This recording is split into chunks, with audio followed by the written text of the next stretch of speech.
Alrighty, we will call the meeting to order. Cassie, can you please do roll call?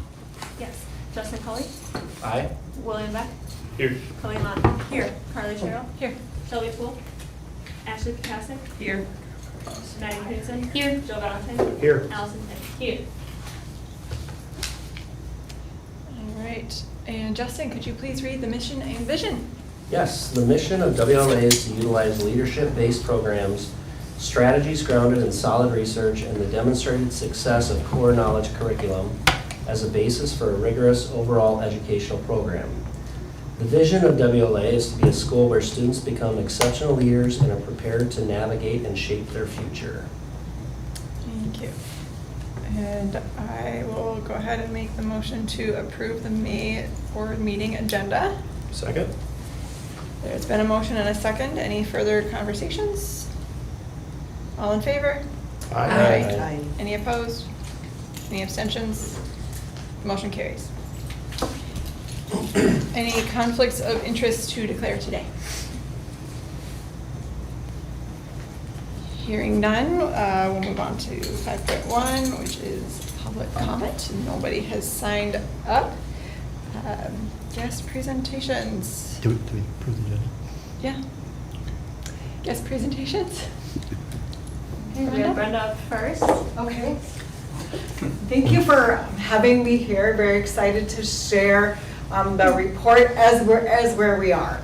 And I believe that Mr. Exner presented the idea of a comprehensive needs assessment at your previous board meeting. Is that correct? Yeah.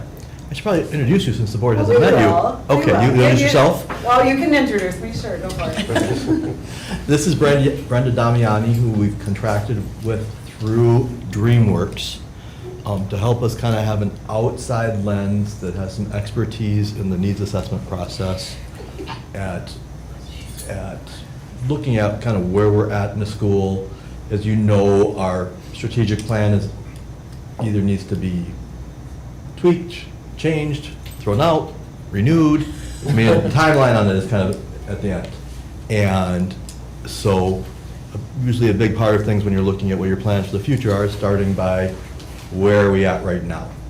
And so that's what Brenda, not to necessarily do the work for us, but to help provide us guidance and pull it together and help make sure we stay focused on the process of establishing where we're at as we, ultimately it's the board that makes, it is one of the things on our sheet that defines what the board's role is and what our shared roles are and what my role is. It's one of the things that really, ultimately the board is the one who sets the strategic directions. And so that's, going to be a big part, whatever changes we make really is at a board level work. So with that said, Brenda's somebody I worked with. We worked on a huge multi-million-dollar grant, well, I guess, yeah, multi-million-dollar grant in 2005. And since, then we've always stayed in touch a little bit. And so I knew right who to call, who would have the right expertise when we started talking at the board table months back that we need to start looking at our strategic plan. So really briefly, my background is I worked with Jonas. And we had a really great opportunity to use grant funds to basically redesign what high school looked like in a school district. Since that time, I moved into building level administration, both as an assistant principal and a principal. And then from there moved into the district level as director of teaching and learning. And then I left Cambridge Isanti School District as my last position there as the assistant superintendent. I've been with TeamWorks for 2 years for a variety of reasons. Primarily, I have a father that just could use some extra support, so this allows me a little bit of flexibility, but I love the systems work. And we're gonna stay high level. When we began our planning process, we really wanted to ensure that the data that we were looking at, we weren't asking people to gather all, you are data rich. My role then is to look at it from an outside perspective and tell you what I see that might be different from, although right now we're seeing a lot of alignment in what you see internally. What we are saying here is of high level sustaining excellence improving continuously and growing intentionally. When I look at your data, that is what I see. The need to maintain, sustain, and continue excellence, always improving, and then thinking about your growth with intention. You went over what a comprehensive needs assessment is. It's really a structured way to look at your data and your practices to determine what's working, what's not, and how we can set some strategic areas for improvement. This is our process. I would say right now we're kind of cycling through 2, 3, and 4. There's some data yet to be collected as we look at the end of a school year. That root cause analysis is an opportunity for us to look at what the data is telling us, dig deeper into the why, and then by the end of June, you'll receive a written report from me that will summarize the work that we do post this meeting. So we talk about data and practices. I have reviewed all of the data that was available to me. We're still missing, just because that did go out or not go out, the Yep, survey we data. have that. So we don't have the data yet, so I've reviewed everything except for the data from your surveys. When we think about practices, it's really the systems that you have in place from the big system level all the way to the classroom. So we're looking at what are those practices on a global system level as well as at day-to-day what our students are experiencing. You're going to see this slide a few times, but right now what I want you to focus on is that upper left-hand corner. And I will say this over and over again, I have the privilege to work in many school districts, many systems, and what I will say, this place is really special. When you are in a system, you sometimes don't know how good you have it, and this is an amazing place with people doing great work for kids. That said, we're always going to look at how can we continuously improve by being very systematic, looking at our data and looking at our systems, but always that idea of a continuous improvement framework. I'm going to give you a chance to read this. This is kind of the sum, and that is, you are doing what most people can't. Students do better here than they might do otherwise. That is unheard of and unusual. So we need to look at what is the root cause analysis for that. What are you doing here that's so special that you are able to maintain high performance and close the gaps that we know exist between student curves? So our guiding question as we go through this process is, how do you sustain excellence as you grow intentionally? Just Yes? take a second to let that's okay, because I think that of everything you're presenting, like that guiding question is really what we want to continue to think about. How do we sustain and hopefully even do what she said in the previous slide, improve, while we're growing and changing still, right? And that, it's not easy, but keeping that in mind, I think. It's not easy, but with intention, I know that you will sustain, maintain, and grow your excellence while you grow in terms of student population. So the data review. I looked at all of the foundational data sources, including your MD report card, your VOA scorecard report, as well as all the school level data that is collected. We were really intentional not to ask people to supply data to us that you don't already collect. So we went with data that's already been collected. Thinking of your academic assessments, I know that that has already been presented to the board in terms of your fall data, and I believe that that'll get updated once you get new MCA scores. From the behavior standpoint, looking at your ODRs, looking at those discipline referrals, as well as that SABRE screener for SEL. And then the final piece of data that will go into my final report is that stakeholder surveys that are out right now. So that's the data that I reviewed. Data rich, really dug into the data. You have seen most of that before, so we're not going to go into great detail. We're going to specifically look at what are the recommendations. But before we do that, we are going to go into a couple of things. So what are our findings? When I talk about areas for strategic focus, those are recommendations. That's for you to do with what you want. But this is what I see when I look at the data. So specifically, when you look at your MDU report card, the North Star achievement data combines your MCA scores with your MTAS scores. So when you look at your MCA scores, they might not quite look at this, but for our students who take MTAS as an alternate to the MCAs, those scores are combined with this.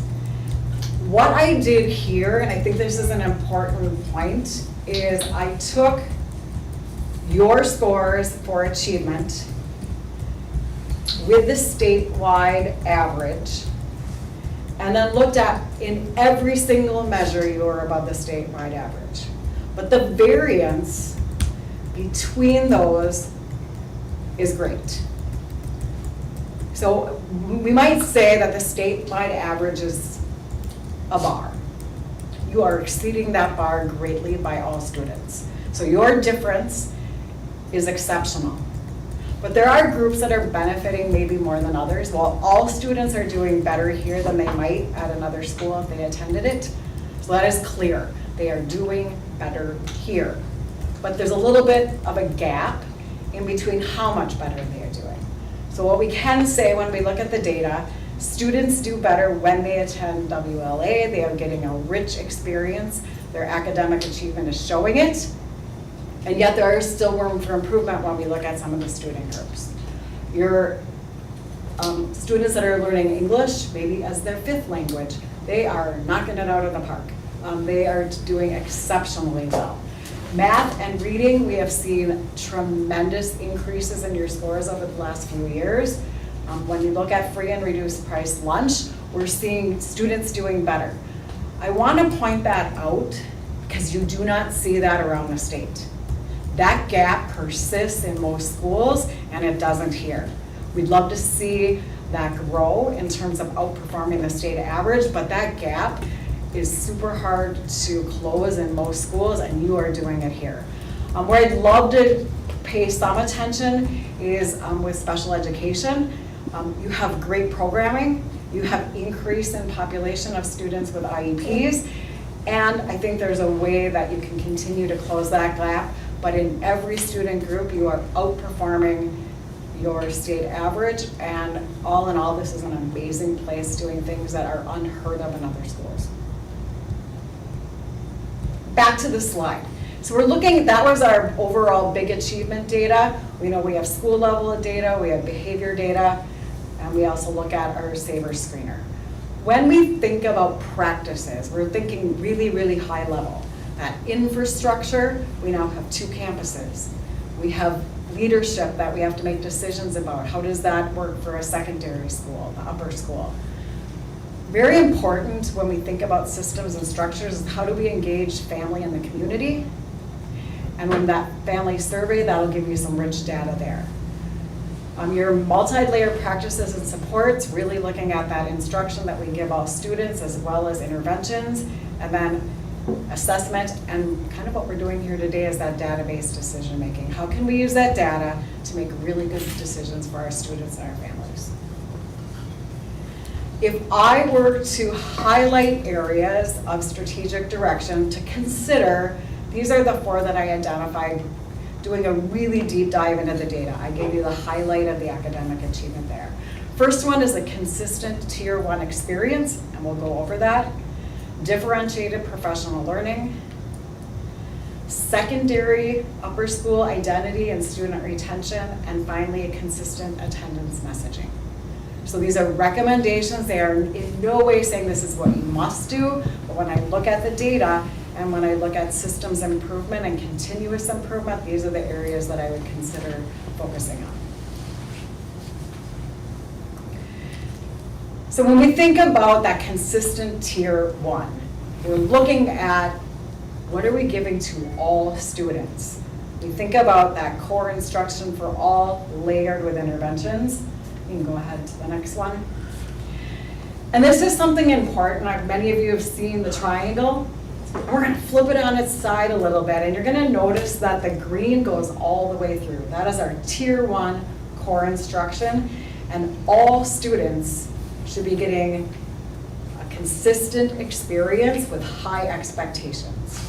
So just because I think this is really Yep. important for the non-educators. Yes, absolutely. You know, and the group here, I mean, tier one is what every student gets. Is what happens in your, in your traditional classroom, your core classroom, is what, tier one means every student is getting this. And so, when she says consistent tier one experience, it means that what's happening from one classroom to the next, there's consistency, the way things are approached is consistency, and so on and so forth.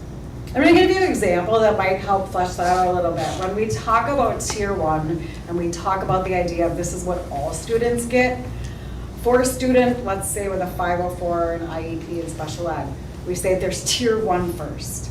They are getting what all students get first, and then we layer on those supports. When you think about that red triangle, we're probably looking at that 5% of students getting really intensive supports. The yellow layer, they're a little less intensive, but still getting students the help and support they need based on what they need to be able to be successful in tier one. So thinking about what does that look like is we want that to be consistent, and we have some drill down to be able to get there. One of the strategies that you can use for a consistent tier one is a differentiated professional learning and support. You have solid foundational practices for professional learning, and we also know that staff are asking for some more individualized or differentiated support. So thinking about what does a new teacher need versus an experienced teacher. What does somebody need who is working with the READ Act and literacy versus somebody who isn't teaching that? So really thinking about what are the foundational practices that we all need, and then as we grow, how can those be individualized by teacher and by need when we look at the data? And let me just say that with that one, just go back for 1 second. With this one, to differentiate it and what Brenda's describing, there's a particularly unique dynamic we have with our such fast growth and having to add so many new teachers because we have more students each year. And so there's this dynamic that I heard even when I started 2 years ago a lot about, where teachers that have been here a long time feel like they're getting a lot of the same professional development over and over again because we have to bring the new teachers, to the place where they're ready to do it.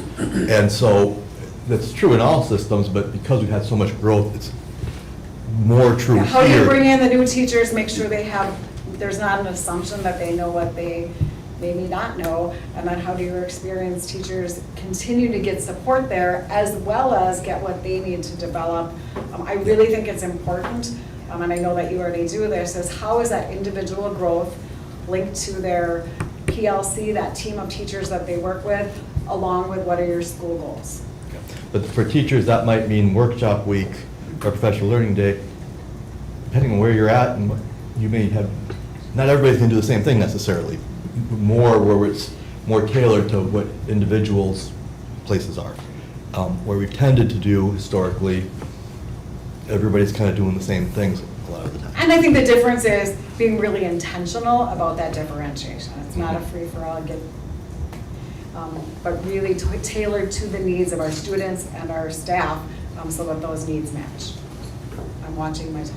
That's fine. Joan, I'm the one that's slowing you down, don't worry about it. When I think about that idea of maintaining and sustaining your excellence, that continuous improvement, and then intentionally planning for growth is your upper school. The guiding question here is truly how do you maintain excellence as you grow? You are fortunate that your administration is always keeping this question in the back of their minds as they plan for expansion. And thinking about how do you optimize your systems and structures at this level? How are resources allocated towards that? And specifically, as a upper school, how do you have that college and career readiness by identifying those pathways for students and being very intentional about this?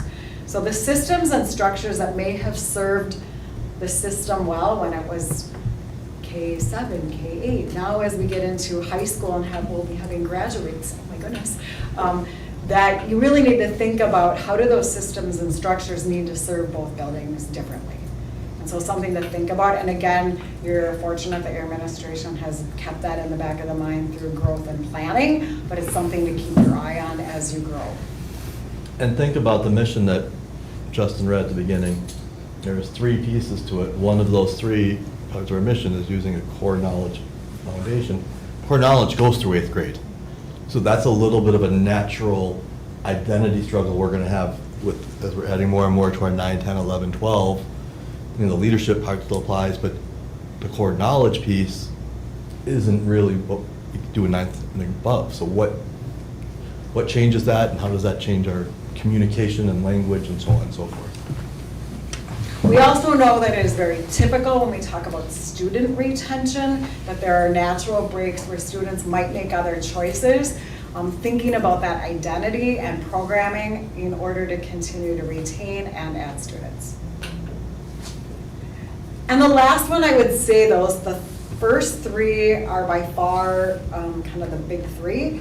And this one is something that I saw that you think, and you look at the data, and we talk about consistent attendance for students. And what that means is students that attend more than 90% of the time, and we're not looking at the reason for them being absent. It's just, are they here? And we know there is a high correlation between student attendance and student achievement. And then we have this funny blip in your data, which says in every achievement indicator you are above the state average, but you are slightly below when it comes to consistent attendance. What we haven't done yet is dig as deep into that data, and if the board or your administration is for really about the root cause. And this could be an area. One thing we did with your family survey is to just ask a few questions about attendance. What are parents and families' feelings or wonders about attendance? Do they believe it's important, and do they need support? So this is something that I think it's worth digging deeper in. This is a nationwide trend. You are not unique in terms of attendance, and the amount of students that have consistent attendance have dropped, particularly since our pandemic. I do need to clarify something, because Yep. I think this could very easily, the data could be misunderstood, and it doesn't mean that our attendance percentage is 72.8. Our attendance percentage is 90, Oh, yes. well into the 90s, right? But there's a threshold that's considered consistent attendance. I think it's actually 90. Like 90% of the time or more you're in attendance, you're a consistent attender. And so. So you could be gone with our extended illness. They don't take that into account. So this is just, yes, Yeah. absolutely, it's the percent of students who attend more than 90%, so 91% or above. Yeah. It is not your daily attendance measures. Right, so it's not as red flag as that, but it is a concern and an important piece, being that it's so inconsistent with the rest of our data. And it stands out, and it also, by the way, I think I've mentioned this at the board table a couple times, but just to keep it front and center, it's the one thing that keeps us from being eligible to apply for extra federal grant money for expansion.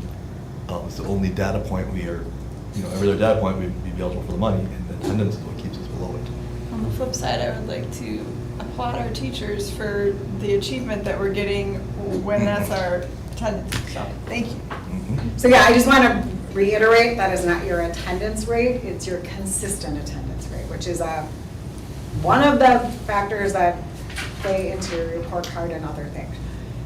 It is a nationwide issue.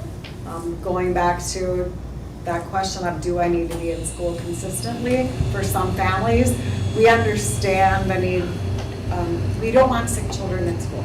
So we're not going to push for sick children to come to school so that we can raise that rate. It's just about this overall idea is being in school is important, and do families need support when that choice might not be what the parent wants, but the student is having some school refusal. That can play into it. So really a deep root cause analysis here might be worth it, or it might be worth a year of just some consistent attendance messaging and see what happens there. So what are the next steps? I will review the survey data. I will write up that report that will include considerations for strategic focus if they change based on your survey data. But for right now, it was it is really exciting to look at data of a place that really is doing great by students and by the community. And that idea of continuous improvement and maintaining your excellence as you grow, I just wanted you to keep that in mind, but we'll get you that report by the end of June.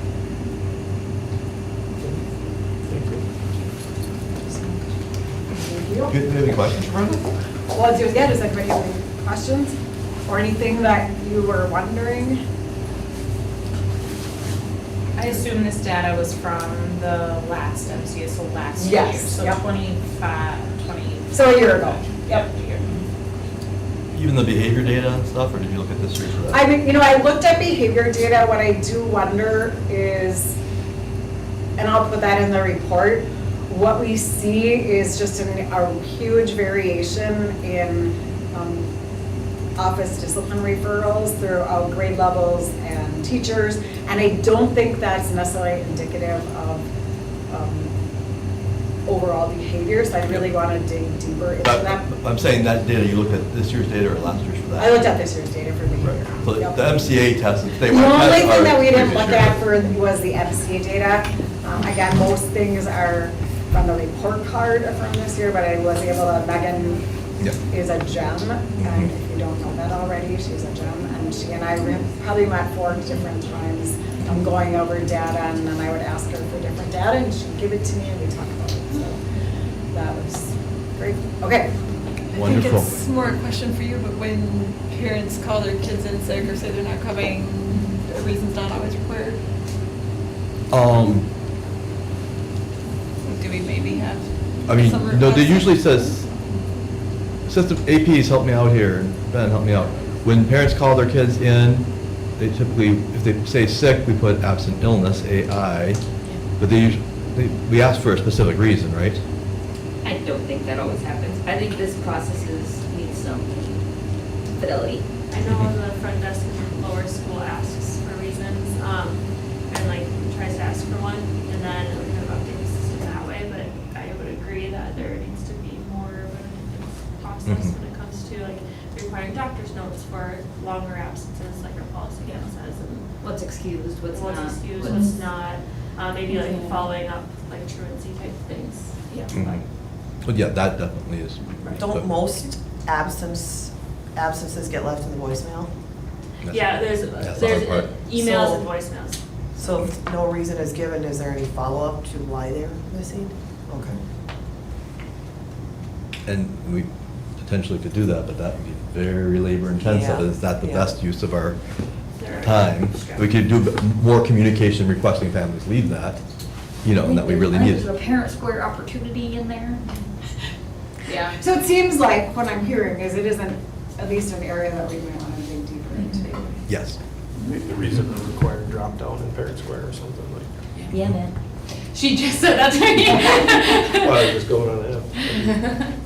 That's what Be the careful, district Cassie, because has. you know what I do, right? When you have these ideas, I usually say, okay, take it and run with it, and then you end up with a project, so. Is there a way to have, because coming from a bigger district, when my kids are absent, you go on the website and you request their absence on the website, and it primarily goes through that, so you don't have to deal with the phone call. Mhm. So parent square can And- help us do. A lot of parents tell me that their child is gonna be absent, but Yeah. don't tell the office. Or And then vice I have to versa. tell the office or tell them to tell the office, and then it's 2 people that you're telling and it's Yep. obnoxious. Yeah. So, Agreed. and I don't mean to make it harder on the parents, so a lot of times I Well- just go ahead and tell the office, but it is. We've actually received some communications from parents requesting just that they're able to do it online, like that. So we've actually, in recent weeks, I've seen that a couple times. Thank you, Brenda, great job. Well, thank you for Thank you. letting me do Yes, this thank you. work. All right, Ben, activities update? I'm next. Okay. I'll go quick for you, but looking through kind of where we've been and where we're kind of going when it comes to activities. So prior to last year, really our focus for after school was kind of clubs based. We've always had like a Young Rembrandt's art. We've always had some form of a science club throughout the years. We've done some with drama club. But last year, we really started to try and get our feet wet when it came to like competitive activities, after-school sports, while still maintaining all of our clubs and after-school activities for some of the youngers. So what's shown in here is just basically what's offered competitively last year. So last year we launched robotics in the fall for our upper school kids, and they competed in 2 or 3 tournament or events last year. We had our first foray into basketball last year. We offered both boys and girls basketball, but that was only a schedule-only event. So that was us contacting like MSA or Great Oaks and scheduling like scrimmages versus those schools. We were not part of an official league. We did not have officially scheduled games. We had archery. Last year we did send an archer to state and to nationals. So that was kind of our big feather in our cap, last year's archery. And then we did flag football in the spring. And that was a part of a flag football league. That was our first time being in a league. And that was a very interesting endeavor kind of in the spring. For our 9th grade students, if you want to just keep it up just 1 second, 9th grade, it kind of shows what was available to them. Because in that spring when we were in flag football, that wasn't something that was eligible for high school students, they didn't have anything in the spring that they could compete in. And because we weren't a member of the Minnesota State High School League, we had to really kind of be careful when we were scrimmaging even in winter for basketball, because there's different competitive levels. We couldn't have high school students playing against middle school students only. There's some insurance and liability pieces there. So like when our basketball teams went to go scrimmage these teams, they were scrimmaging either their 9th grade team or their JV team, which you can imagine the results that we had when we had our middle schoolers, although we did beat MSA quite handily.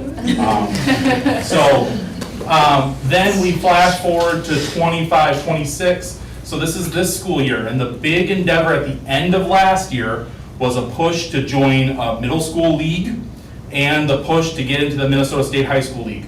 Both we accomplished. So we're part of the Minnesota Charter School Athletic Association. That's the MCSAA. And you can see what we offered for our middle school students this last year. So we offered volleyball for girls in the fall. We were very competitive in that. We ended up winning the end of the year tournament. Thanks, Coach Smith, for that. We also offered robotics. We offered robotics for our high school students as well. And we had some high school students that participated in robotics. We increased the number of tournaments that we went to for that.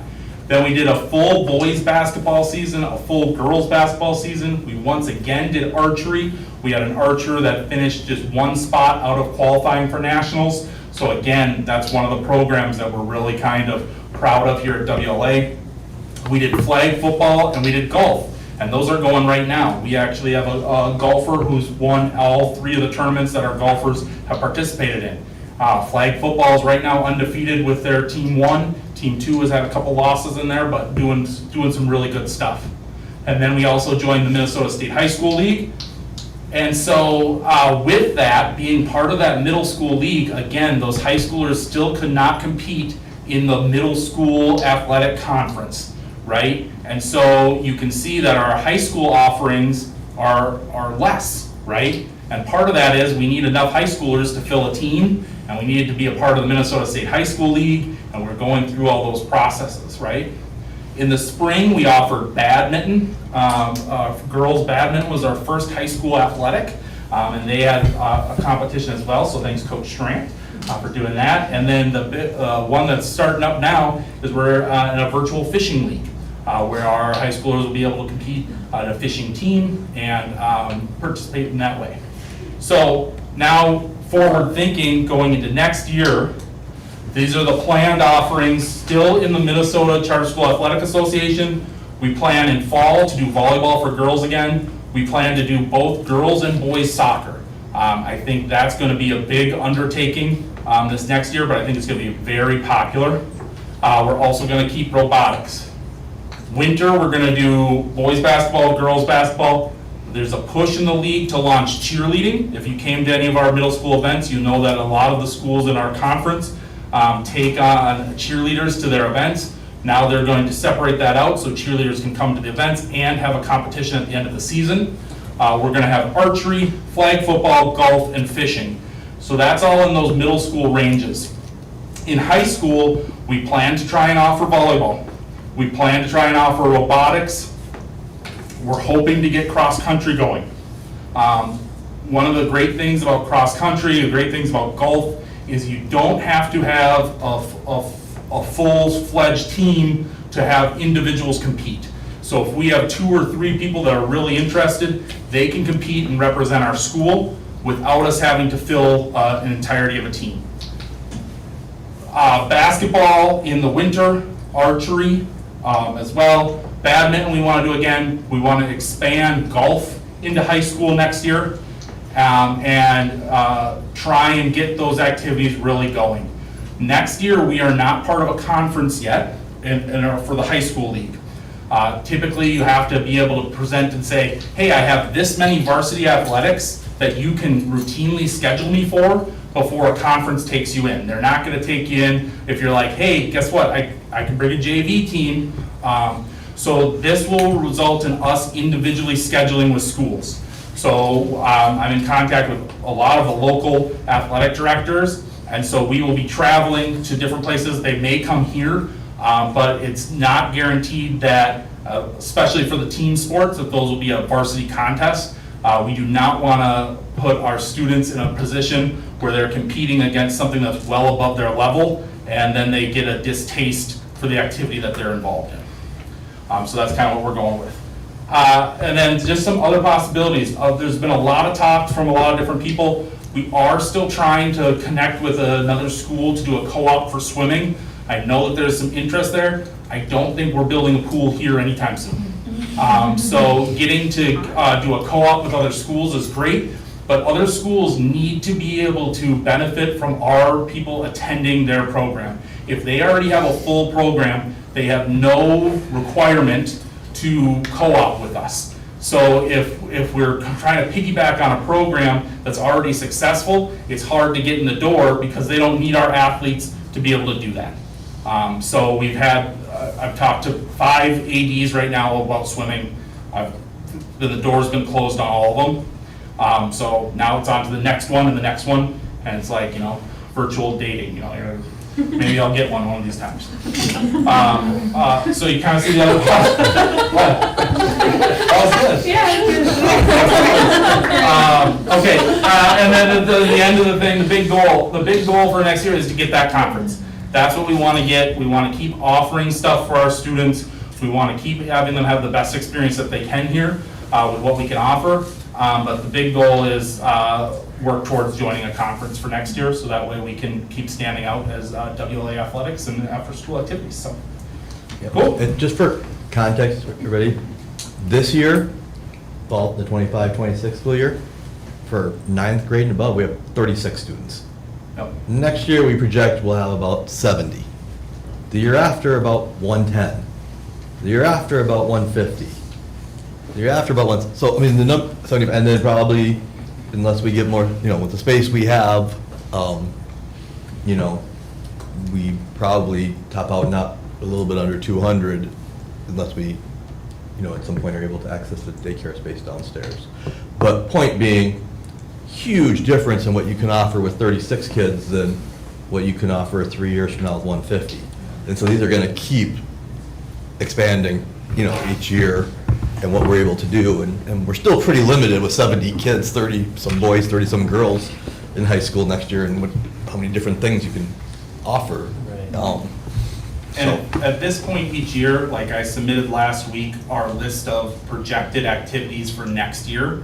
And so I went on the side of sign up for more with the ability to say, hey, we're not interested, then to beg to be interested later on. So there's some things that aren't necessarily athletic competitions that we're signed up for if we get enough students to do it. Things like debate, there's a visual art contest that we can do statewide that can go in there.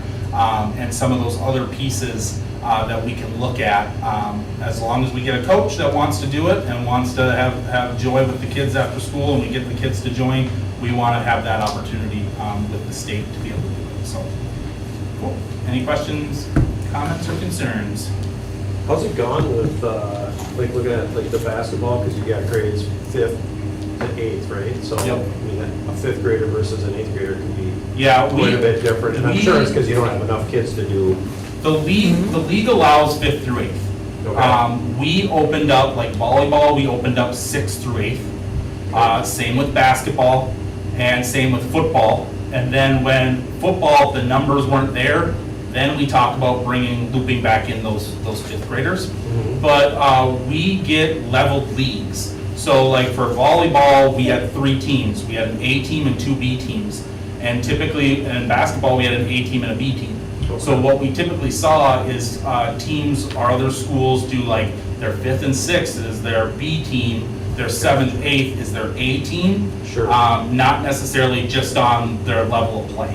Sure. But we were competitive. I mean, it's not all about winning, of course, but it's fun to win. So we were competitive in volleyball. Basketball, our boys season, they were undefeated until their championship tournament. They lost in the last game. And then, flag football right now hasn't been beaten yet. So not only are we starting these things and kind of launching these things, but our students are experiencing success in them too. And so that's a lot of fun. So, Thank you. cool. Sorry, it wasn't 5 minutes. Also, I know every summer on the WLA Parent Facebook page, people are asking about activities and what day things are gonna be. So as you know, I know you have to get coaches first and plan the space, but as you learn that information, it would be very helpful to families to add those details to the website. Even if it's not a, start date, end date, but it'll be Tuesdays, it'll be, Okay. Thursday, whatever, that would be very helpful for families. Good to know. It will also be a little bit simpler in this next coming year because we've gracefully stepped away from our agreement with the city of Woodbury utilizing our gym as often as they are. And so now that really becomes our space again. And it was just a challenge to grow all these programs and then also have an agreement where the city of Woodbury was coming in at, 5:30 or 6. And now with high school programs and middle school programs, that space, we really needed it for ourselves. And so we worked with the city to mutually part ways on that. And so I think that will be beneficial for us moving forward. Thank you. Thank you. Appreciate being here. Nice job, Ben. Nicole and Cassie. All right, we're here to talk uniforms, which I'm sure you guys have talked a lot about, right? Every time I bring this up, they're like, there's some history and context here. So here's where I came in new this year, right? And so I'm looking at this uniform policy and looking around in reality and seeing some connections and some disconnections. Will you share what you thought? I thought what your observation was pretty right on, what you shared with us on governance this week. Just share with the team, would you? I think the too many options are too difficult for people to follow. And so when we talk about like adding more things, it no longer looks like a uniform. So if we're gonna have a uniform, it really needs to be succinct. This is what the top looks like, this is what the bottom looks like, with maybe 2 variations or a few but like I on the governance who have written this am super confused about whether that is okay to wear, because it does say on here, and even if there were pictures, and I still think that it's just, it was just like, it no longer looks like a uniform, it looks like Mishmash. Yeah. So yeah, we're getting wonky calls that's like, is this kid uniform? And then I have to walk the kid over to the poster on the wall and be like, that is just not what I want, right? I want to be able to look at you and say yes or no, and if I got to think that hard, what's a 6th grader doing, right? And so here's our proposal. Couple things here I think that are helpful. One And is this part's lower school. Okay. Meaning K7 until December next year, but then K6. And I think just naming lower versus upper school is a change that we need to just make, that we gotta get the word middle school out of our vocabulary. If we're gonna be a lower school and an upper school, that's not serving us well. So this is lower and upper.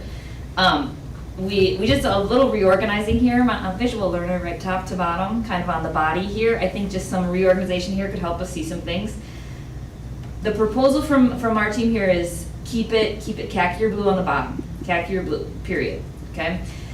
That shirts, I would love to eliminate a third option. I know we got some feedback that we like the gray. It's the same vein for me, like just keep it 2. I think 2 feels nice and 3 starts to get a little bit of room. This over a polo line was the bane of my existence this year. Oh my goodness, I want to, here, kids are cold, right? They're cold, that's fair. We want you to stay warm at school. And so then the list of things that used to be all separated out, cardigans, fleece, sweaters, sweatshirts, all this stuff used to be, and I think that's just doing too much in our brain. And there was a lot of variation then in each of those categories. I would propose that we just say, if you're gonna wear something over your polo shirt, right? And I know there was conversation in the past about the logo matters, right? We want this to happen, okay. Then just make it navy blue. I don't care if it's cotton, I don't care if it's fleece, I don't care if it's your vest, I don't care what it is, it's on you, it's navy blue. That alone would eliminate probably 25% of my like calls about uniforms, and frankly, I would love to do 100 things besides make uniform calls with kids at school. I think the clarity of that is gonna be easy for kids to pick up on and kids to just look around visually and say, hey, that's not blue. So that's, if I could beg you for one, that's the line that would help me out. The sweatpants thing, the proposal is to just go no sweatpants, and then students will be allowed to change into sweatpants or athletic shorts for PE. Instead of this on a PE day, you can wear sweatpants. I think a lot of younger kids, they're just not, they don't care, like they don't need the sweats to function in PE, like we're not like running triathlons, like playing tag, right? So that I think is just another way to like look around the room out in the wild and be like, are they khakis? Are they pants? Are they sweats? And especially for younger kids, I can't monitor what day each class has gym. It'd be impossible for me, so that's just another added difficulty for the younger kiddos with the sweatpant piece. Leggings, yeah, again, the proposal is to just limit the number. I lost this debate. I would get black out of there too. I would keep it white and navy blue. I think you put black leggings on under a skirt and your neighbor wears black pants and it's really hard. They're 6th grade, right? To be like, well, that kid's in black pants, and you're like, yes, but they're wearing leggings under a skirt.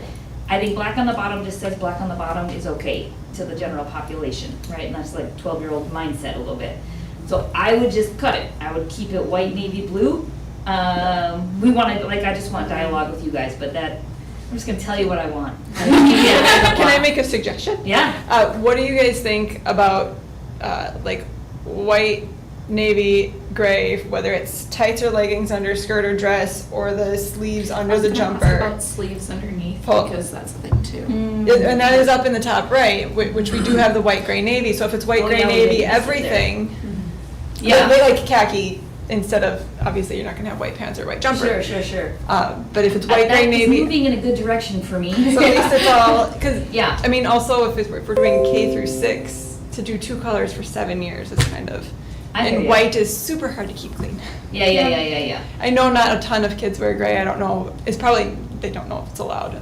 But yeah, I think, But you'll get part of most, it, you'll get yeah. most of the blue and white anyway, but if it's the same 3 colors yeah. for all the things, Yes. that's simple. I could land there happily. For me, that like navy blue over thing That- is gonna solve a ton of problems. And then if you would give us permission to ban black bottoms, Yeah. that's I gonna want- solve yes, a whole ban other the set of black. problems. Ban Those are the- probably my big 2. And the black. And I just think it's gonna help looking out in the room and helping kids have clarity and help teachers know and be able to say yes without having to reference the. And for over the polo chart. too, we said leaving it open so that the polo, or the whatever that is over the polo doesn't have to have the embroidery, because you'd still be seeing it underneath. Because I do know embroidery is expensive, so if we're having it underneath, if you have that navy blue over top of it, we can see the logo. Personally, I don't think you guys even need to fight that battle. If the logo's on the polo and it's not on the over and they zip it up because they're cold or they bite in it because they're cold, you don't need to fight that. As long as it's blue. Yeah, Sure, Because yes. I get Yes, pink, don't bring I your get pink. white, I get Exactly. Whatever they want It in just my classroom. creates And if they consistency. could just have a blue, Yep. maybe that would be easier. The parents Yep. know the blue ones go to school, the other ones all stay home. Yep. Can I ask about under polos, because that's been a thing too, like there are kids that'll wear like a long sleeve under Yeah, like if we polo if we or keep the white, gray, navy. Is that gonna like be for up there too, because it just says under, Sure. Well, so we it could says just under put the it- collared shirt or jumper, that I feel like is not.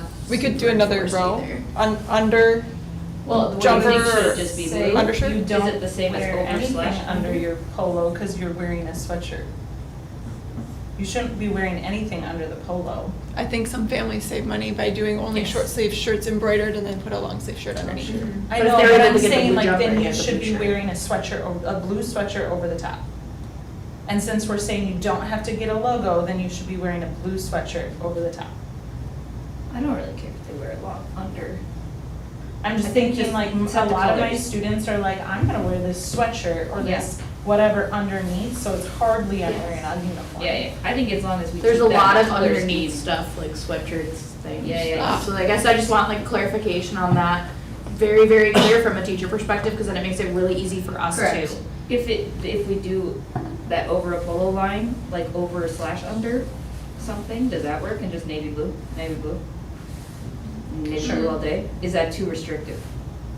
Say it, Carly, just say it. I don't know. I feel like it's a lot of blue. Okay. You're choosing to send your kid It's to a fine. school that has a uniform and should look. But it's not like a uniform. private school and you get No, one from this it's not. vendor. Yeah, But- yeah. But at the same time, the 7 kids years. the kids are looking trashy. I'm just gonna say it, they don't look uniform. They look like, cause you come in with kids with sweatpants that are khaki, Well, and you're coming with get rid of- kids that are Yeah, wearing it- black. I thought it pants used without to a say uniform style, or I don't know when that went away. It used to say uniform or corduroy. Yeah. Do you remember from, I don't know, like. Uniform, corduroy, or twill, I think is what Yes. it used to say. Yes, it used to say that in the style box, so I don't know when that went away, but they never should have been allowed to have sweatpants and athletic pants. Okay. So I'm hearing, I guess, we're okay saying goodbye to black? Yes. We're liking white, gray, navy options.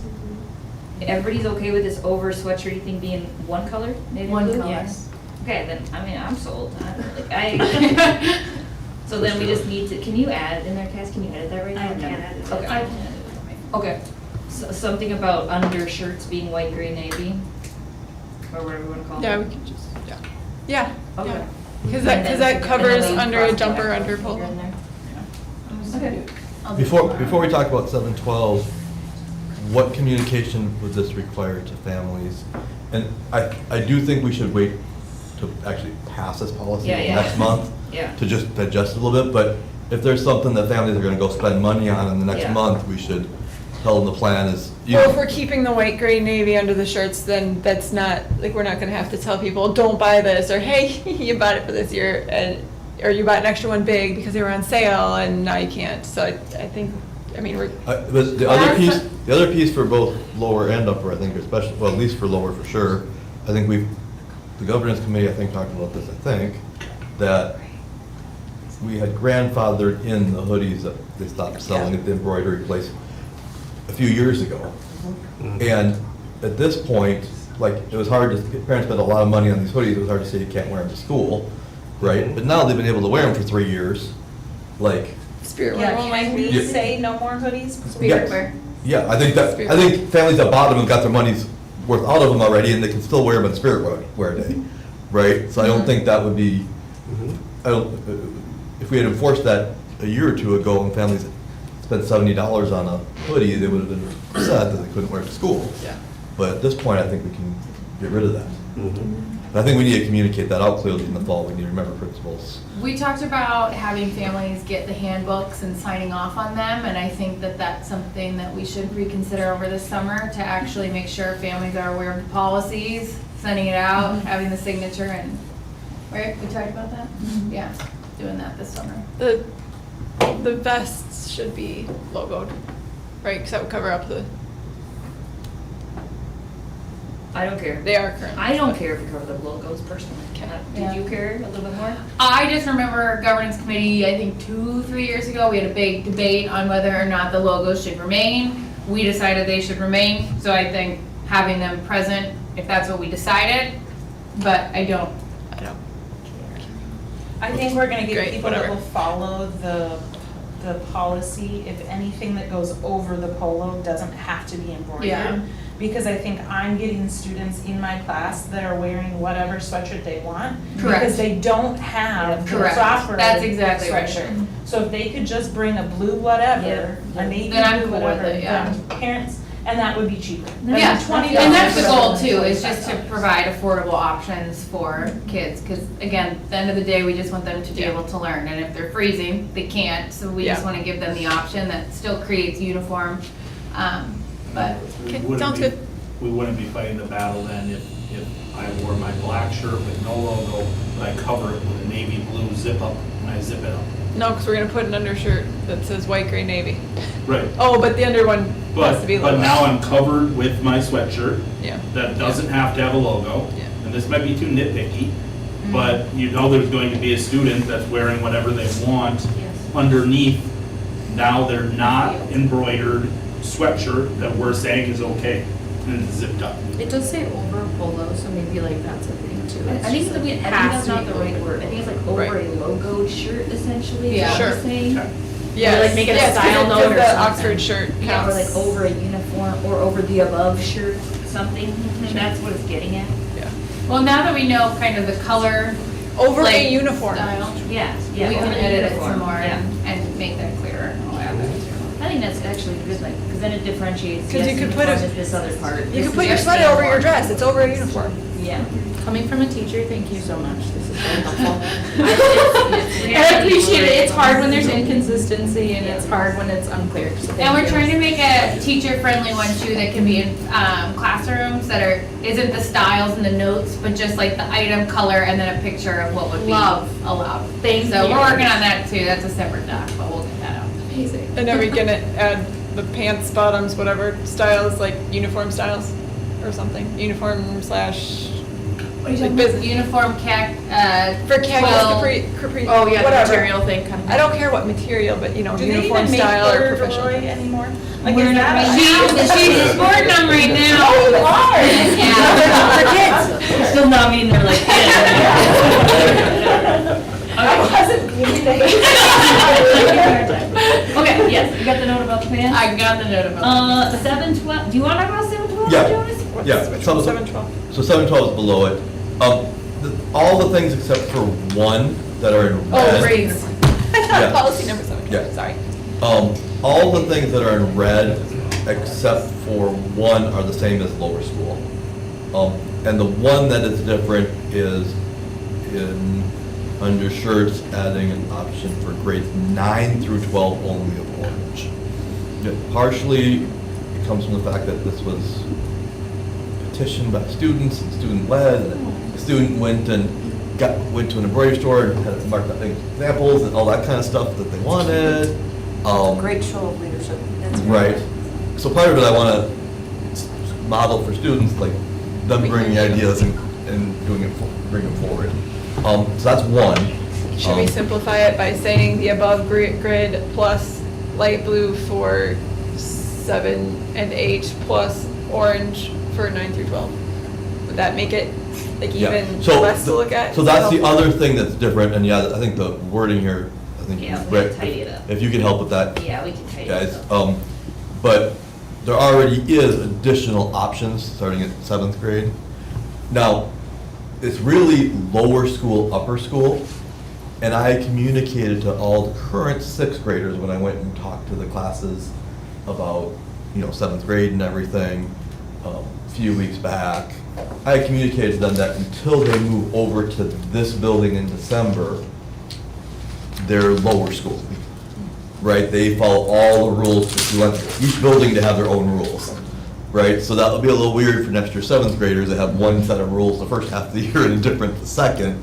But I think we really want to be consistent building to building. Yeah. And so I shared, the kids that have kind of already heard that, they more heard it in a positive way because there's some freedoms you have over here that you maybe don't have in a lower grade. But in this particular case, it would be the opposite for them. It would be, having to wait 3-4 months to have more options for uniforms. But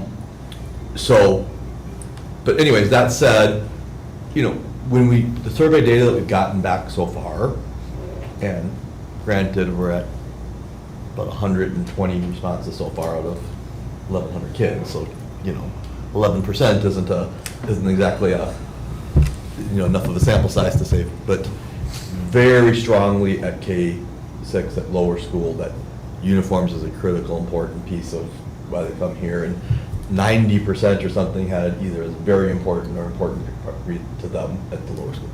At the upper school, the data's kind of flat. It's like about 20% it's very important, about 20% it's important, about 20% don't care, about 20%, I think they would rather not have it, 20% really would rather not have it. So it still is a piece why some people chose here, and it's still what we are, but I think having a little less uniform feel, and it also is a reason that it's the reason some families come here.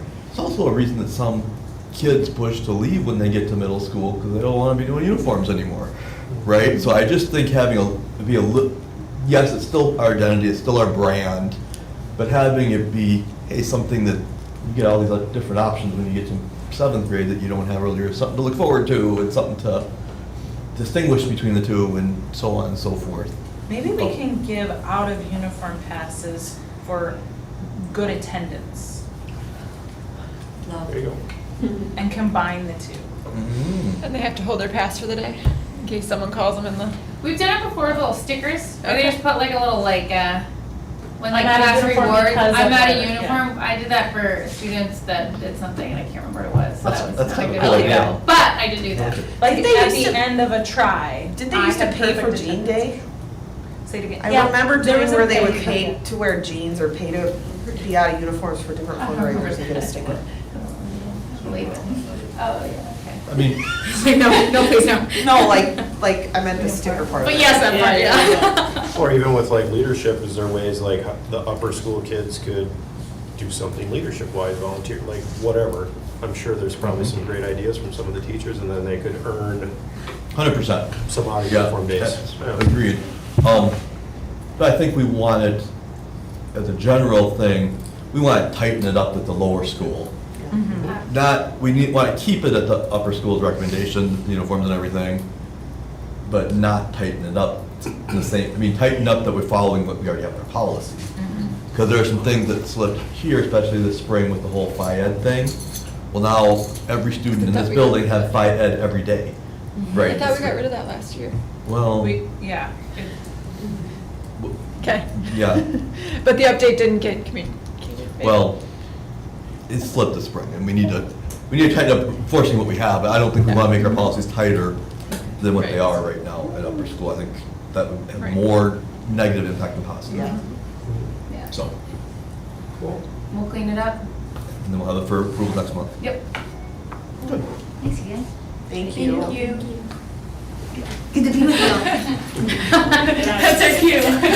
Have a good weekend, ladies Thank you. and gentlemen. Yes. Y'all don't have to be here. Thank you. Everybody walks out right before Jonas goes on. Are you feeling the? Get out of here. I'm just gonna put it out there, we're set with keeping Crocs. I just wanna, I saw that too. I just, You tell us. Yes I or don't, no? Are I you don't asking? want Crocs. Oh, sure. I don't want Crocs.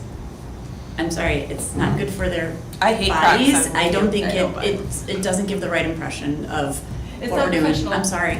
Or tennis. I didn't even know it was in our policy they could have Crocs. So this is It my says problem, it. this is why, you notice that I talk far less until we get to the upper school part here in this than I Yeah. ever do, and that's because I don't even notice. Like, I want us to have uniforms, I agree with it, but what, I literally, and it's, I don't want people to think when I walk by a student and they're out of uniform, I don't care, I don't even see it. Yeah. So I didn't even realize that was an issue, right, or it was a thing. Yeah. I I mean, don't if- dig them. I know they Yeah. used to not be allowed Yeah. at WLA. I Yeah. know that used to be, they were not Yeah. allowed. Yeah. Well, however they came Like in. 2.5 years ago, they became There was allowed. a whole ordeal with the old middle school principal and a family that fought Then Yes. it could be a part of a 504 and IEP situation. I was gonna say, I had a student that had Yeah. a very specific material Yeah. skirt that she She wore wore sweatpants. because of a specific thing, so I'm like, Yeah. I feel like if it's a thing where your Yep. child will only wear Crocs, That's right. reach out and we will work with you, That's but right. otherwise, That's let's right. not. And then when other kids say, why did they get to wear Crocs? Everybody doesn't get the same thing, everybody right. gets what they need. Yep, And that's right, that's what we that's always it. say, yep, Yep. exactly. But, yeah, I have Crocs is pre-me, I didn't even know it was a thing, so I have no, Totally pre. I don't, I'm fine with We that. just would need to let them know Yeah. that they need to include no Crocs. What do you guys Mhm. think? Yeah. Are we good? Yeah. Everybody I'm makes fine sense to with me. it. Okay. I've had several kids wearing slides, like their slide sandals, Yes, and then with socks. Crocs, and really it maybe should be. It says no open-toed sandals. Or, They're sneaky. or wedges, heels, flip-flops, or shoes that have like sounds or Or Crocs. Are we, I say no yeah, Crocs. yes, but are we good with the rest of? Yes. Okay. Any dress shoe, casual shoe, or athletic shoe that are closed-toed? No problem. Okay. I mean, Crocs have holes, they're not closed-toed. I mean, not really. Well, they have these new Crocs that have no holes. Well, They're so When they're, ugly. if you're really determined to wear that specific style of shoe, there's so many, like Crocs make so many different kinds Yeah. of shoes that Yeah, aren't the main so many ones. different styles. You could find something, like, Right. Yeah. find something that we won't it'll notice. reduce the drama with the losing of the gibbets and things too, Yeah. that is. I'll send them an email So right now. fun. Do we want it for Or did both she? upper and lower, right? Yeah, for everybody. Yeah. Did you already text them? Or otherwise you Yeah, could I email? texted them. She got it. Oh, you Oh, got sorry. them already. Thanks though, Joe. Okay. Thank you. Yep. Anything else? There, we're good. Okay. Moving on, 7.1, Shelby did not give me any board reports. So Jonas, 7.2. Yeah, you want to pull it up? And honestly, I mean, we've had long reports here. Granted, I didn't get this out until today, and usually get you guys earlier in the week. But I don't know that we should spend a lot of time me reading it, but I do just want to say, you know, as I say here, as we reach the end of the school year, that there's a lot we've accomplished, and I do think it's important once in a while to just step back and be like, look at all the stuff we've done. And, because otherwise it just, you kind of forget. And the fact that this school year, we've grown from 878 students to 1,098 in 1 year, we grew by 220 students. We acquired this building since, you know, the start of the school fiscal year last July 1st, and, you know, built construction and moved into this space and have gone through the whole process of planning the build out, and, you know, it's on track to be done.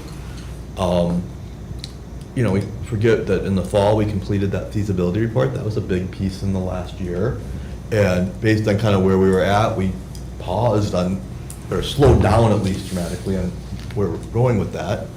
But we started the development committee, and as our growth slows, you know, our ability to do things financially becomes harder, and that's still a piece that we are building a foundation to perhaps be able to do something with in the future. And we have at least some information and some better ideas how to start. And even within what we're doing with the development committee, we're building some relationships, laying some foundations for down the road.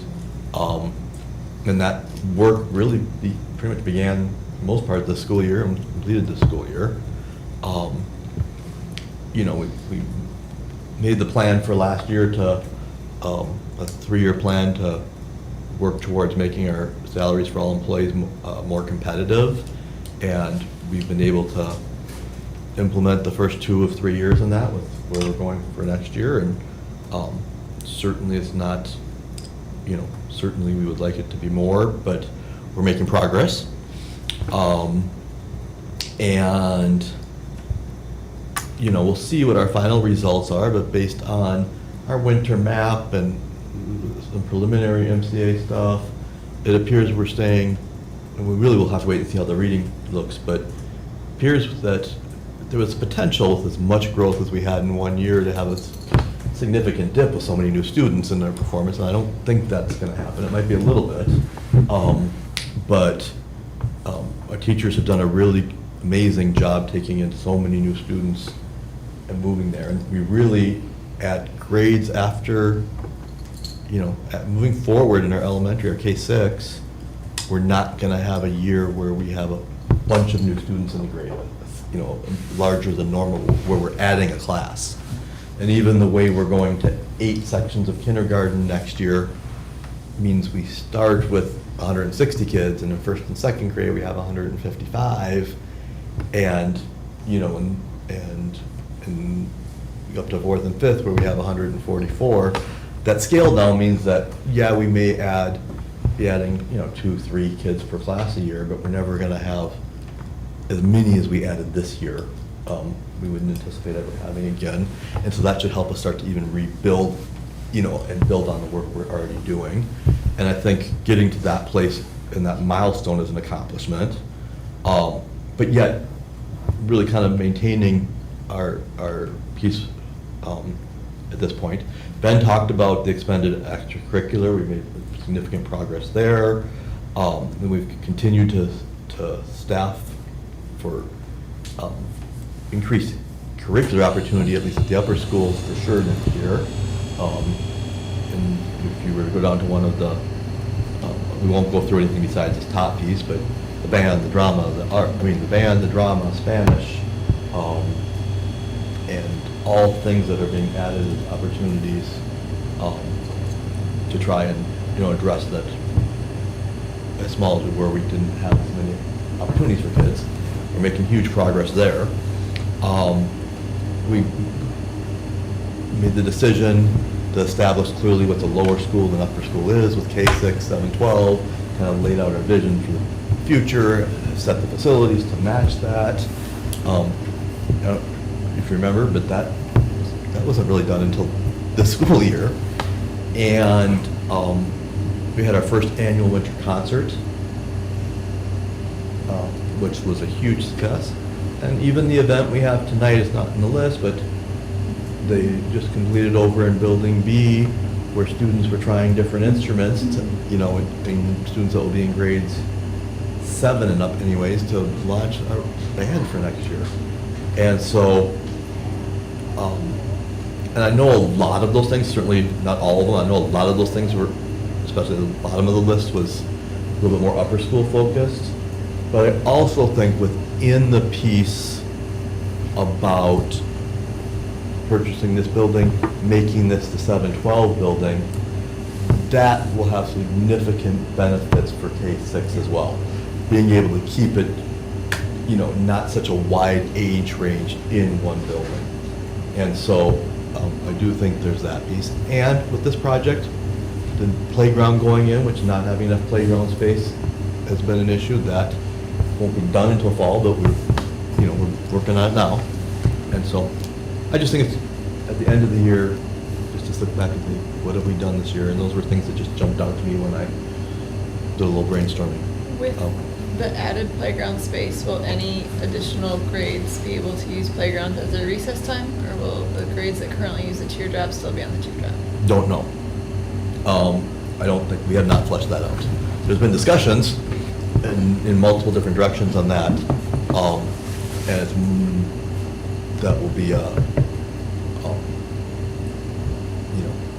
lower school team will kind of make that determination, but I will. Rotations or something. I was gonna That was say something that. I had heard Yep. very, very briefly from Yeah. Shidler, was that she's like, I can't promise anything. And I was like, that's okay. And she said that they were looking at maybe some rotations too. So, because it would be really, really hard on some of our upper elementary kiddos that use the teardrop to not get to use it in the playground. That would be really hard. Yeah. So we hear you and we're all aware too. Yes. And I don't know, I think, gotta say this eloquently. It does not make us look like a top school when we have children playing with trashy equipment in a parking lot. Yeah. At any age. And we have too many injuries out on that parking lot because it's sandy. The kids cannot play their sports without me handing out 5, 6 Band-Aids a day. So we really need to do something about getting off the teardrop and having 130, 150 students all together in a teardrop. Oh, yeah. Agreed. 100%. Yep. Have to. Well, we're taking a big step there. I mean, I don't know that we're gonna solve the problem with what we're adding, but, we're taking a Even step if in that it's direction. a rotation, that could be amazing. Mhm. So. Fair enough. Yeah, and there's a lot more. I'll leave it for you to ask questions since we're so long here on any of the rest of the pieces here, if there's things you want to ask about. I noticed that 11th grade has 1 student. Are we It's one new student, I think. This is the number. Wouldn't 11th grade be new? Yes, well, one student that is not attending right now, so it doesn't include our 10th graders right now. One new 11th grader from outside of us. Do we know how many of those 10th graders are coming? Which, Are gonna stay, or? yeah, they've all said they were gonna stay, all the 10th into 11th. That's awesome. We have one or two 9th graders that said they're gonna leave. But not many. Good. It's the 8th graders that are here right now that are making a decision about high school, where it's about half. About half are staying, but then you have, 11 new ones. And so we're anticipating, like, we've had one section of 9th grade each year, withdrawing from 2 sections of 8th grade. We're anticipating it being more like 1.5 sections next year. And then the following year, because next year we'll have 100 8th graders, right? So now you have twice as many 8th graders you're drawing for, you expect twice as many, and, we expect that the following year we'll have 3 sections of 9th grade, and that the norm will be 3 sections as we move forward, if we stay with 100 at 8th grade. We did make the decision to make the space work in an ideal way, to not have quite so many new ones all at once here.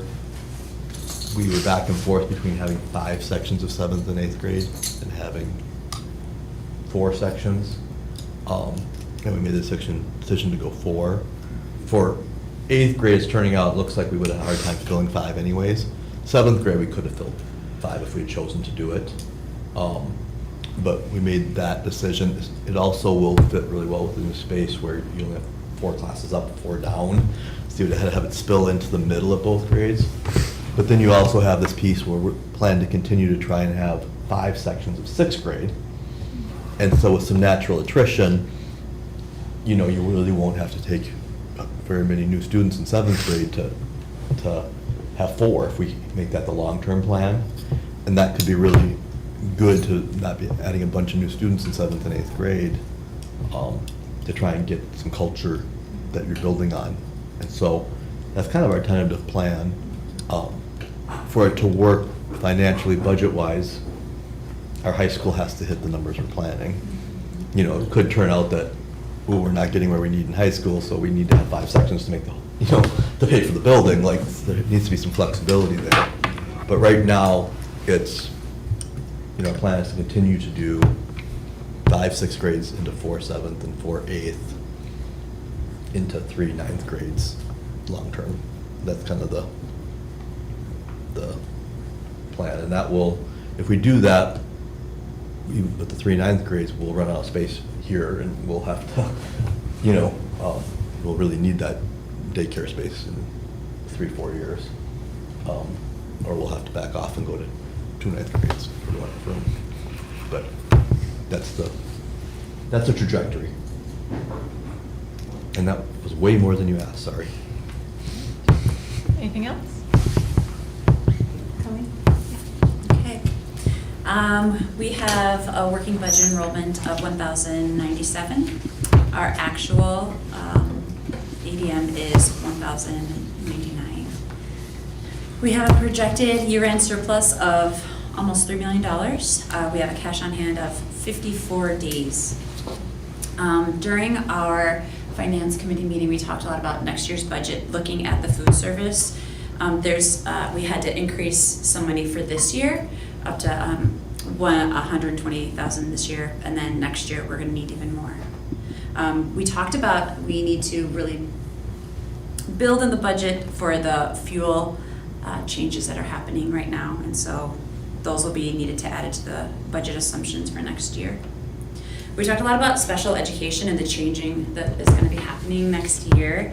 4th grade is going to have 2 full-time teachers, including our dear Maddie Knudsen.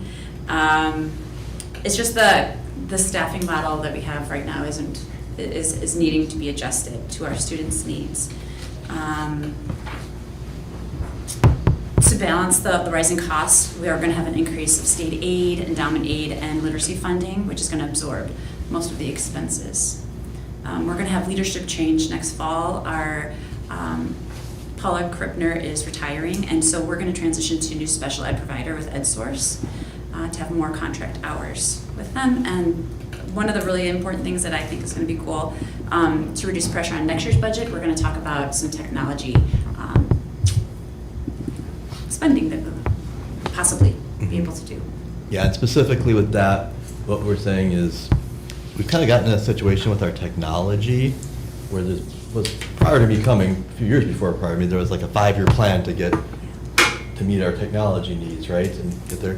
What's happened every year is they have the plan to purchase devices, and then enrollment significantly exceeds what they're planning, and we still keep getting in catch-up mode, and the plan has kind of fallen apart in that way. And it's looking like, and this is, we will look at after the May financials are done in early June. We'll be meeting with Dustin and really going through and making our best projections where we're going to end up. And if we're going to end up better off than our budget is indicating by enough, which I think we are, but we'll know much better once we can really dig deep in early June, then we may, in our final budget revision, increase our technology budget for this current year, right? So that we can make purchases towards next year to get us more caught up. And so I had Justin, first of all, we had Justin from Provider Tech Services, who was at the meetings here, provided a proposal for services for the next few years. I also consulted with another company, really had them do a deep dive, who I have a relationship with. I did it for, spent several hours for free. And they're really a lot more expensive, so not necessarily somebody we necessarily ever go with. But he really helped say, here's what you need to look at with your current person, and here's what you would maybe need to look at if you wanted to look at, getting proposals from other people and so on and so forth. But long story longer, our model right now is kind of close to getting to the tipping point where we need somebody full-time on site. And there's a variety of different models he's proposed. And Can we get a tech guy that also can teach? Like, it'd be cool to get like a 3D printer class.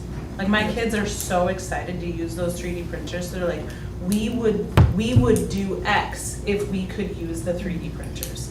And like, just getting that tech class, I think is just so vitally important. Because I think kids will stay. It's not something we've talked about or thought about yet, but it's a great idea.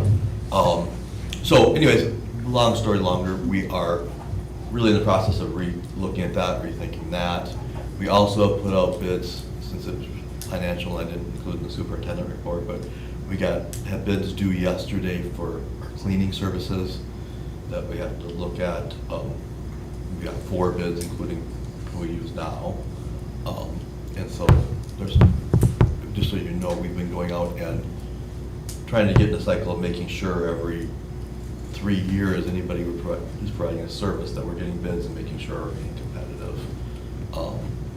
And so more to come on that as we dig into those proposals and figure out where we're going to head. Can we put that on June's finance committee meeting? Okay. That's good to hear.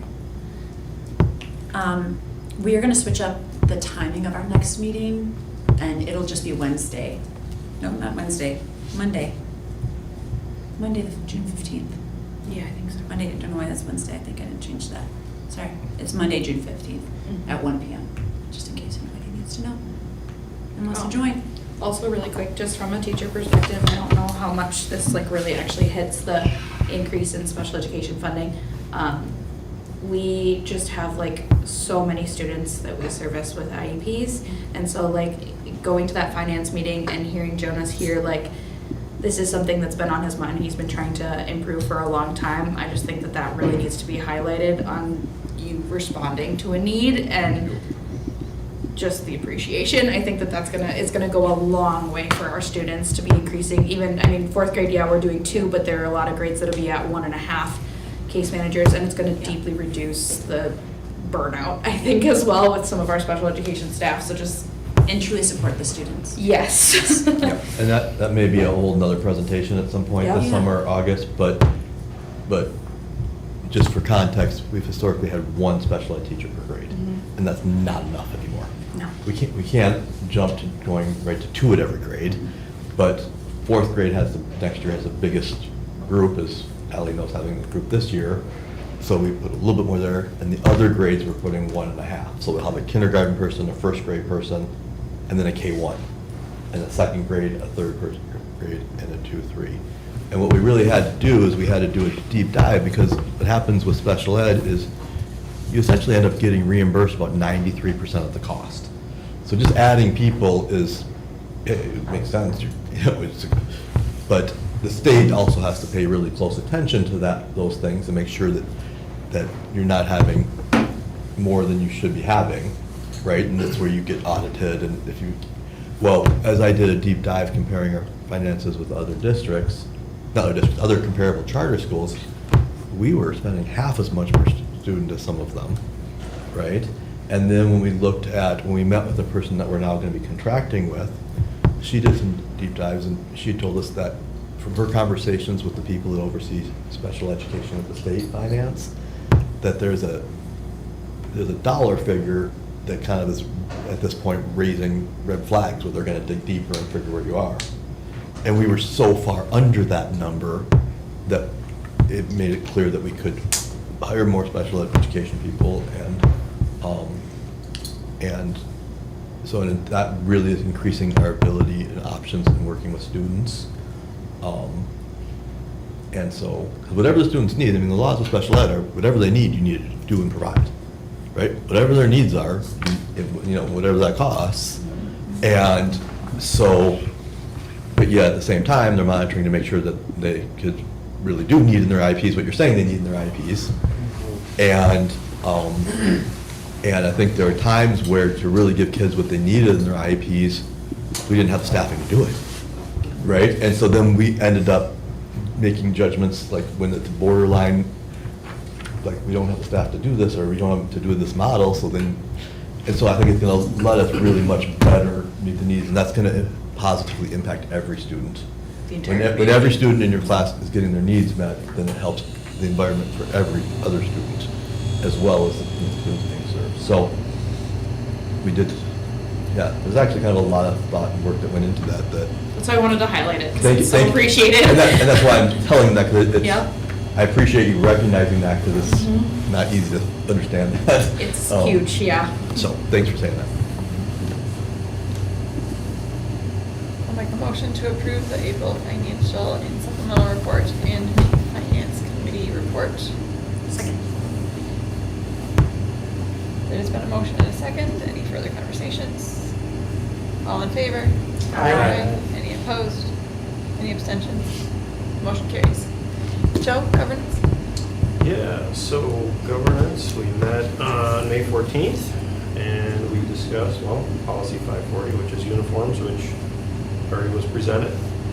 And we also talked about submitted policy 417, which had to do with chemical use and substances, and that's been submitted for the first reading as part of the packet.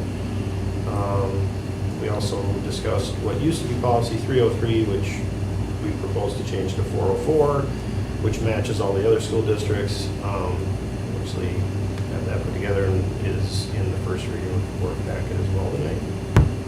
And then we also added in the unpaid meal charge, policy 534, in the first reading, which, as we talked about in governance, is something you have to have by law, even though the government pays for the school lunches, and it really isn't good, but you have to have it, so we've added that in as a first reading as well.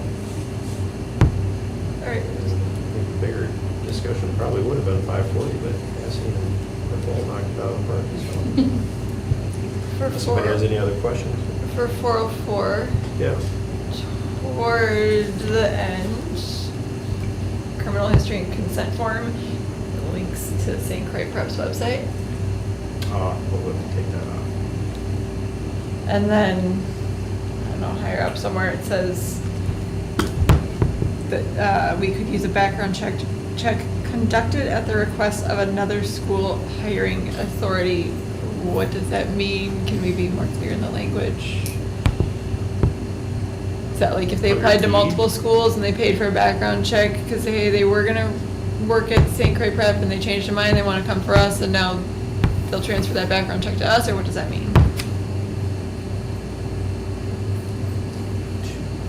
Yeah, under D.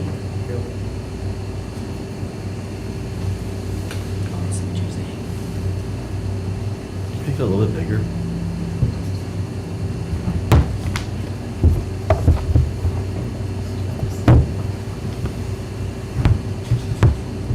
I guess I would interpret it that way, right? Yeah, If you applied that's somewhere how I else and interpret then it. they took it, as long as it's If they- less if than they- 12 It's like months, halfway you through the would year. take it? Well, yeah, I think it's like if they applied,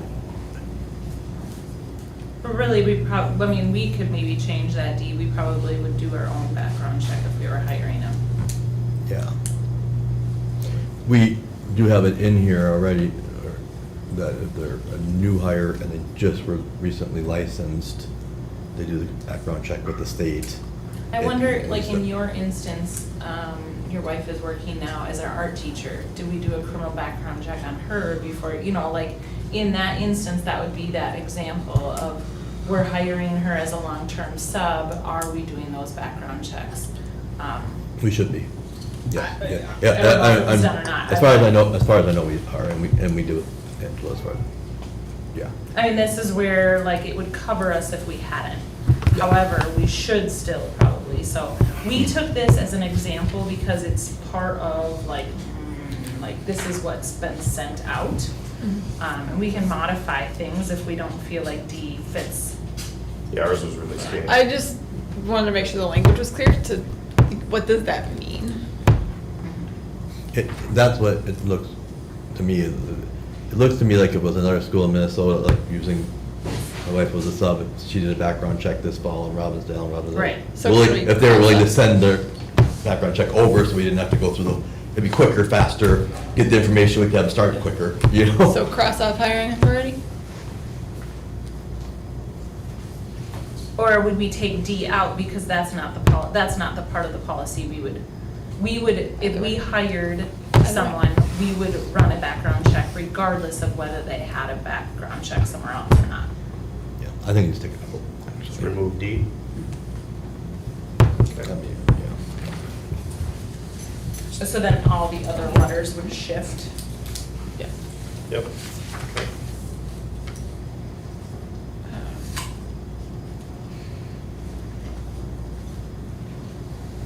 Cool. So 534, we have to have even though, like, Yeah, it was so, a law apparently that we have to have a unpaid meal balance even though there is no. do we still charge for like just milk?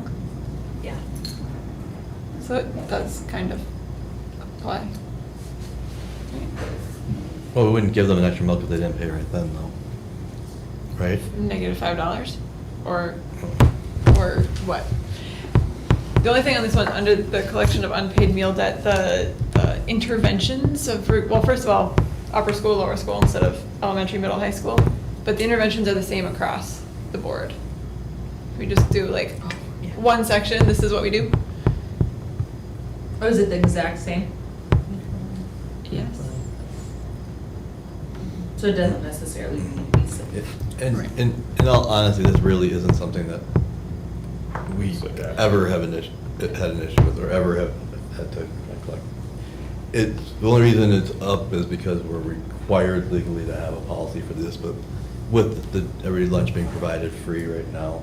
And it came out of our food audit. When they did the food, the annual inspections and audits and stuff, the person said, you don't have a policy, you're required to have a policy with the federal funds law thing, so we had to. No, it's totally fine, and if and when the reimbursement thing goes away, I think it's important to have. Have it I just think it's done, yeah. duplicative, and also we don't have the 3 levels of schools, we have the 2 levels of schools, so we could just put. Yeah, for sure. This is how we handle for everybody? Easy. Everyone okay with that? I always love your comments on these. You pick exactly the right things. Thank you. 'Cause I feel nitpicky sometimes. No, it's, and then I see it and I'm like, oh my gosh, yes. No, and honestly, and like, that's what makes a good team, having people that have see different things and whatever. And one of the things I really appreciate with Allison on our governance committee is that's not necessarily my strengths. Those those details are not a strength of mine. Like, I'm more thinking the big picture, and the details can throw off the whole big picture if you don't have them right. And so having the people that have those eyes is really valuable. So appreciate both of you for that reason. And can you repeat again, just because I want to make sure I get it right with the unpaid meal charge, what? You see there's elementary, middle, and upper, or high school sections? It's further down. It was further down. Oh, yeah, just to change it to upper and lower. Or Just just they're all the one, same. because it's all, yeah, it's the same, so just, yeah. Just, you could put upper and lower at this point. Sure. On that line, or just put nothing. Yeah. The following action will be taken, Yep, and then just put a bullet. perfect. Okay. Thank you. Anything else? Or any of the other policies? No. Okay. Because we haven't done the consent agenda yet. That's nice. I think that comes later though. Yeah, it's just I usually think of consent agenda as kind of the beginning of the meeting. I'll make a motion to approve the main governance committee report and enter policy 404, 417, 534, and 540 into the first reading. Second. There's been a motion and a second. Any further conversations? Do we need to remove 540 because of all the changes? Shall we say with the verbal No. changes we agreed to? No, 540 was first reading. Yes. Yeah, that's, now they got Oh, the board because- feedback, oh, got and we it. go back. So it's Yeah. okay that we need to make changes? Yeah. Okay, because it's not being entered into final. Yep. Perfect. Okay, perfect. Okay. Then yes. All in favor? Aye. Any opposed? Any abstentions? The motion carries. Policy review calendar. That's just there. That's just there, yep. That's for your Development information. committee report. Jonas, you might have to give this one. Yeah, it was real quick.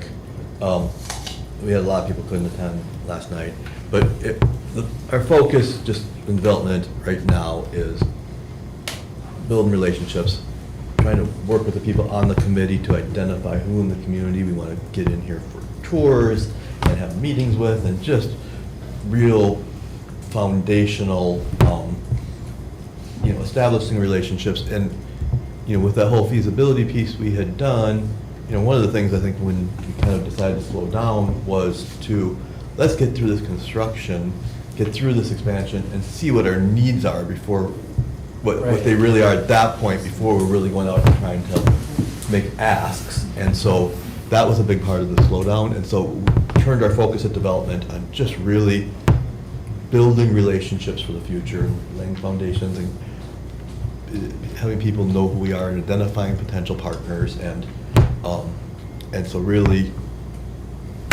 that's really our focus is for this year and probably for next year, right? And with then really trying to narrow where we're going after we build, but we have Patrick has a spreadsheet of, different key partners, different people we're trying to develop, make connections with, and so that's the direction of the team right now. It's laying a foundation for down the road. Alrighty. Consent agenda items are considered routine in nature and will be enacted by one motion. There will be no separate discussion of these items unless a board member so requests, in which the item will be removed as a consent agenda item and addressed. Consent agenda items are as follows: approval of April 16th meeting minutes and approval of May personnel update. I will make a motion to approve those. Second. Cassidy, will you please do roll call? William Beck, Yes. Justin Cohen, Yes. Maddie Knudsen, Yes. Colleen Lautenbach, Yes. Carly Sherrill, Yes. Allison Kim, Yes. Ashley Cassidy, Yes. Joe Valentine. Yes. I'm wondering why we're reading that phrase here, when really that decision needed to be made at the beginning. I was thinking the same Can thing. we move that What page? to The consent. approval? Because if you need to approve the consent agenda at approval of the agenda, and if it's not removed or talked about at number 3, then we can't talk about it below. So you Right. saying that phrase makes no difference. Why What not page? move It's the, technical, I like it. why not move the consent agenda as a whole to the beginning? And then you vote whether or not you want to take something off, and you vote on the consent. That's how it should be. Let's do that for the future, Cassie. That's exactly, you're exactly right. Yep. Before approval of the agenda? Um, You have to approve the agenda first.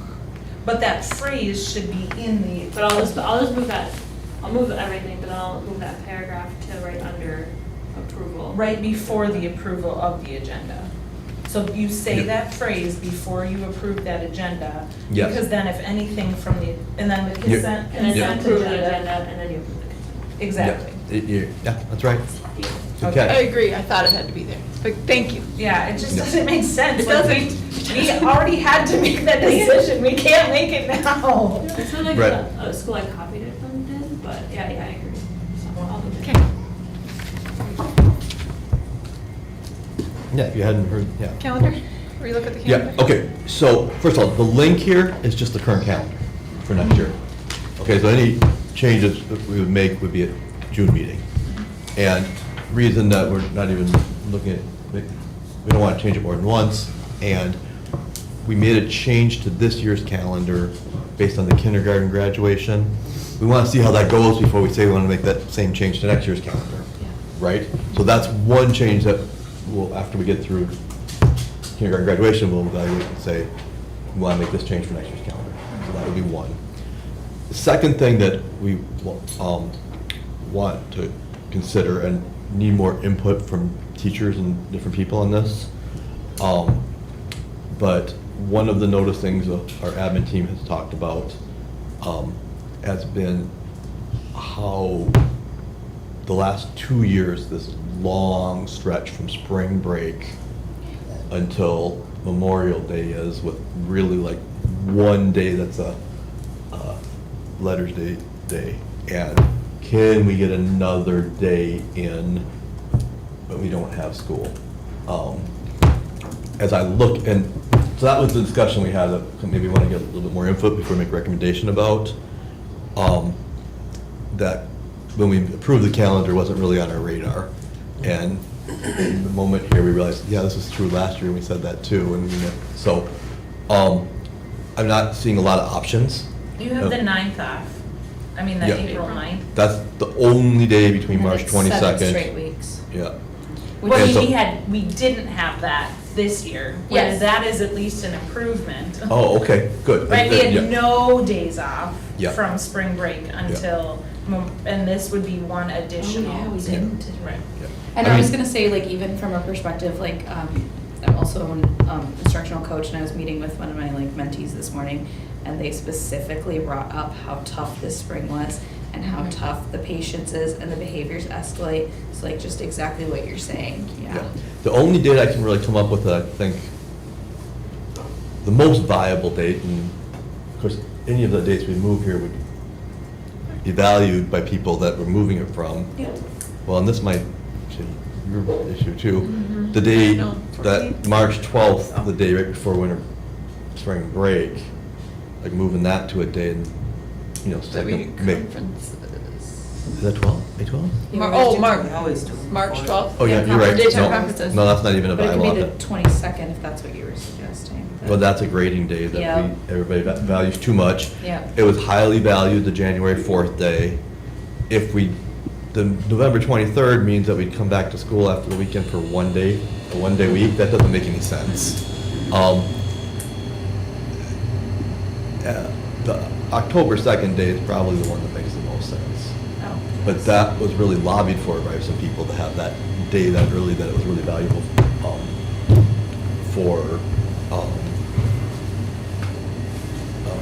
once we have all our data, the teachers will get the data early enough in the year and look deeply at their data in terms Prep of for their instructions. Before conferences. How important is it for that one day? Like, can we not spare an instructional day? Aren't we already teaching more instructional days than the state requires? Well, the state is based on a number of hours, and that's gonna be the discussion we're gonna have about secondary school next. We have to, how much cushion do we have in our elementary? What is it on the calendar? Sorry. Kindergarten through second is 984 hours. Third through sixth is I think it's 1,002. I think it's 990 for K-2. No, I think it's 965. Whatever it is, but you wanna have a couple days cushion for snow days too. Yeah, I thought it was like a day and a half the last time it was looked at, extra, which is not a lot. If we have. 935 hours for grades 1 through 6. 935. And what do we have right now? 984 at the For lowest. K2, and then 1,002 for third through sixth. So we're way over for K through 6. But even, yeah, yes. And what, So 7, 10? maybe, we'll look at that and see if we can. Because But- you said 9. But just so you know, for charter schools do not have to follow the state's requirement of 165 school days minimum. We just have to do the hours. The traditional school districts have to do the hours and the days. But as a board member, this is something to think about before the next meeting too. How many days under the state number minimum are we comfortable going, saying that we're rigorous? You know what I mean? Like, that's a balancing thing too. And I'm okay with it, but I just think it's something to think about as board members before we would sign off on that. I mean, I think Well, we how have many days are quite a we bit at? of wiggle room. Yeah. And I think In we terms of probably hours, should- we do, yes. I don't think we should necessarily try to figure out how we can steal a day to give a day. I think we maybe need to just, If that's accurate, I'm okay proposing that. But as board members, I just want you to see both sides of it, that's all. You know, what somebody else might say, or what some parents might, you know, look at and say or think, so. The way this is, says 7th through 10th requires, and I know we have this discussion, 1,020, but that is the number of hours too. Is what? Well, per, yeah. No, 1,020 is what's required for 712. We have 1,020 here. So there's no cushion? For For 7 not through for 10. them. So they would have to have an online Virtual learning day. day, a virtual day, which is what they're used to having. However, how effective is virtual learning? Well, that's the whole next discussion. Okay. Good, okay, that's the whole next discussion I'm about to tell you, and I'm gonna try and do as quick as we can, because I know how long this has been, but, I'm questioning whether that 1,020 is accurate if we accidentally put the state requirement number in. I think we need to recalculate that before the next meeting, make sure too. Wouldn't I it be mean- close to what the 6th graders are doing? But I don't think we would have passed the schedule that has no cushion for a snow day. So that's why I'm questioning if the 1,020 is correct. So we will recalculate and double check all that before the next meeting, so we can weaken that. But, okay, so here's the deal. Because 712 requires more days, Hours. more hours, right? In addition to they have all school all the days that the lower school does, K6, but then it had to do 5, what they call flex days, which are basically virtual learning days. Useless days. Yeah. Ding, ding, ding, partially. And not only are they not all that valuable, but they create a whole bunch of challenges Chromebook-wise with us. In terms of every kid brings home their Chromebooks now some forget to bring them back, now some forget to bring them back, and so another kid's absent, so they go take that kid's, and now all of a sudden people don't have their own, and we lose, it's all kinds of technology challenges. And they break far more often when they're all going home and coming back, and they're expensive. So the teachers don't mind them that much. I mean, it's not that much work, but they don't find them valuable either. At least that's what the upper school teachers tell me. So we would need to do 3 things in order to eliminate those days and not have more school days. Start 5 minutes earlier, end 5 minutes later, reduce 5 minutes from lunch. Well, but the upper school lunches have been 30 minutes, not the 25 that the lower school has this year, right? They're too long anyways, right? So the lunches are too long anyways. The after school, because the upper school kids walk so much faster and whatever, they have way too much time to get to the bus. And at least time for them to linger around in the other building where we don't want them to go, and it's hard to supervise them because they're all off, and they're walking by the younger kids. Them being dismissed 5 minutes later at 3:55, they have just the right amount of time to get to the bus and get on and not be able to do anything else.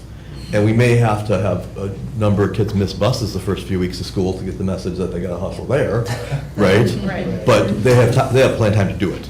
Right. I mean, I had a lot longer walk when I was in high school to get to our bus. Our school ended at 2:20 and buses pulled out at 2:28. Right. And it was a lot longer, Right. right? So it should be, I mean, not that it won't create a little challenge at first till kids get the message, but additionally, with the after school, it's problematic. Our initial plan was to have the high schoolers walk on the sidewalk out front here and then cross over but they can't cross over traffic to do it. So they've ended up having to walk through the parking lot here, which we're going to put the sidewalk in, and walk right past all the littles that are standing out front. You know, they're not mean to them or anything, but when high schoolers are unsupervised. It's already congested there. It's already, and it won't totally fix that. Yeah. But with the plan, we can get a good chunk of, proposing part of this that we would have all K-1 be in the first dismissal window. And change, instead of families are so much selecting, like, I want the early, I want the middle, I want the late. The K-1s, unless they have a student in upper school who can't get there till later, they all are dismissed at, in the first window. And then grades 2 through 5 are the second window, and then 7.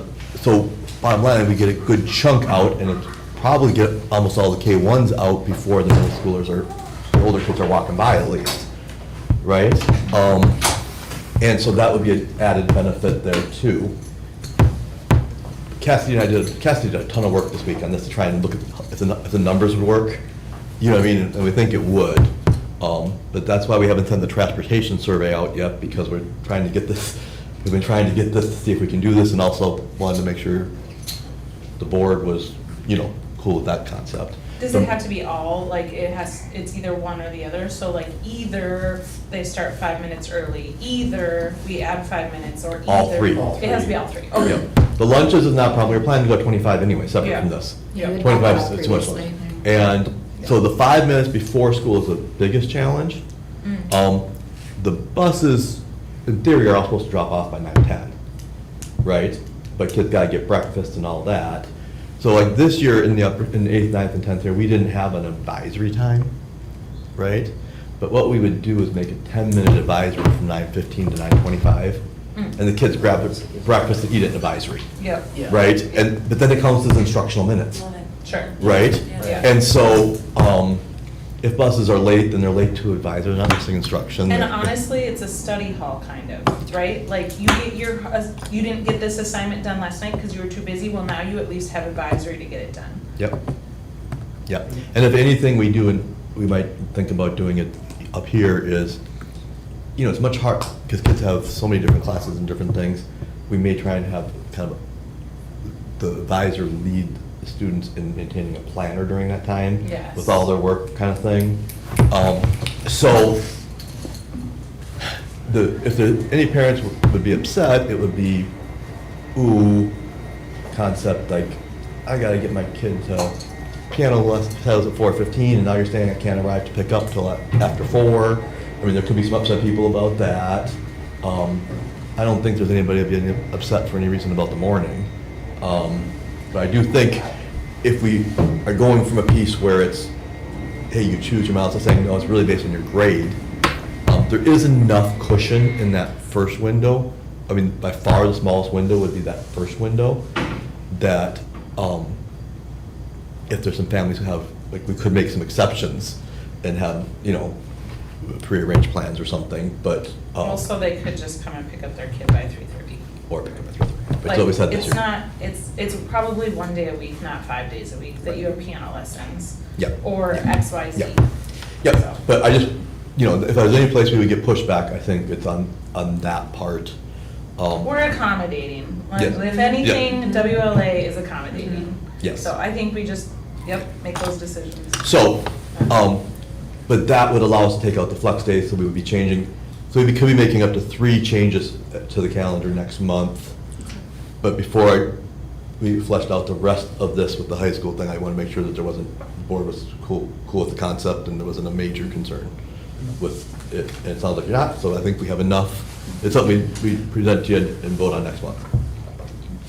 But, I should say, we present and vote on next month, but we may need to do some communication around that this is what we're planning to do in order to get parents to sign up right now for what they need. To get the information if they need to sign up for a bus or not. So that was the other part of it, like, even though we can have a month to change our mind, Why would this change whether they need a bus or not? 'Cause it only would change for older kids that want to be picked up at 3:50 and now might not be able to get out of here till after 4, if whatever. But the bus would be later anyways. Right, it's only car pickup windows. So that probably doesn't, we can probably wait. But maybe we'll say the board is discussing some changes or something, just so it's not out of the blue in the fall, at least. So, okay, we'll work on, Cassidy, I think we got our marching orders, feel good about. We want to double check this. Of course, we're going to change it. Oh, the other downside of this though, the other thing just to be aware of, not downside, it would put, we saw this putting, when we did the math, this put us at 1,031 hours for upper school. It's less than 2 school full days. So if we have 2 snow days, we would have to figure out a way to make up 2 hours or something. I mean, I don't know how, right? That was the only other piece of it that would be, where we have You don't more. want to just add an extra day off, at least not for upper school in the spring. We'll look at that, but that's a good point. That for upper school, maybe we have buses run just for upper school. That's gonna So then is there a potential, I know we don't Yeah, have the because- flex days, but keep some of them? Well, Well, they would Or if we have like one day where the students, upper school volunteers that, I don't know, is there a way that it could be still schoolwork, but they're not here? I don't know. But they don't need their Chromebook? I think Yeah. maybe you Yeah. just make They just your, volunteering one day. like our snow days have to end up being flex days. Like, They don't there have are a Chromebooks. lot, well, there are a lot of districts that will say, we have 1 snow day, the rest of them are flex days. But actually, with the point Colleen's making, if we add that day in May that we just talked about, we don't even have a full day for upper school. So if there's any snow days, or we'd have to make them up. So we would have to eliminate the flex days in the calendar, but they'd still have to be our snow days unless we come up with another creative solution before next Yeah. month. Is there a potential, I don't know if this is a bad question or not, but I'm gonna ask, their last day of school is a half day. Is there Just make it potential a to full make day? that a full day?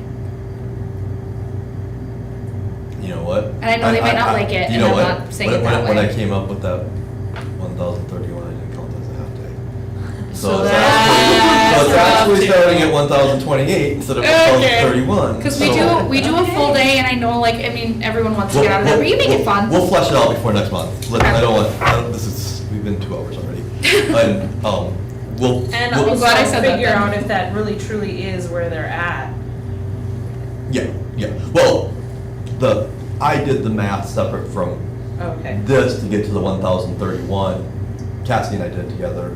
Or maybe Ben and I did it together. Did you and I do it, or was it me and Ben? The hours? Yeah. I think that was a full hours of the calendar. I think I did. I think I looked at this with the change. I think Ben and I did it together. Oh, I okay, don't- so you and Ben. Yeah. I don't know how this might work, but my high school daughter Mhm. starts like 3 or 4 days sooner than my elementary daughter because of that time difference. So do the high school and middle school teachers feel they need all of those workshop days? Or Maybe could that's they work start with math, earlier? see what they think. but construction needs it. Yeah. Oh, Oh, yeah. It probably won't, the way things are going, but. Like, could they Enough to start bank on A it? transfer, yeah, I'm pretty The close. transportation. I mean, we're in pretty good shape. Yeah, maybe transportation would be harder. Transportation would be the hardest part, more than the Which the would be days. easier in future years, but not when we have the same start times and the same buses, yeah. Let us look at it, we'll come back. Just know that that's coming, and the drivers of all three things. And things that we hadn't necessarily figured out by the time we did the calendar. The kindergarten day, the fact that there was that there was a way to get, so we could get rid of the flex days.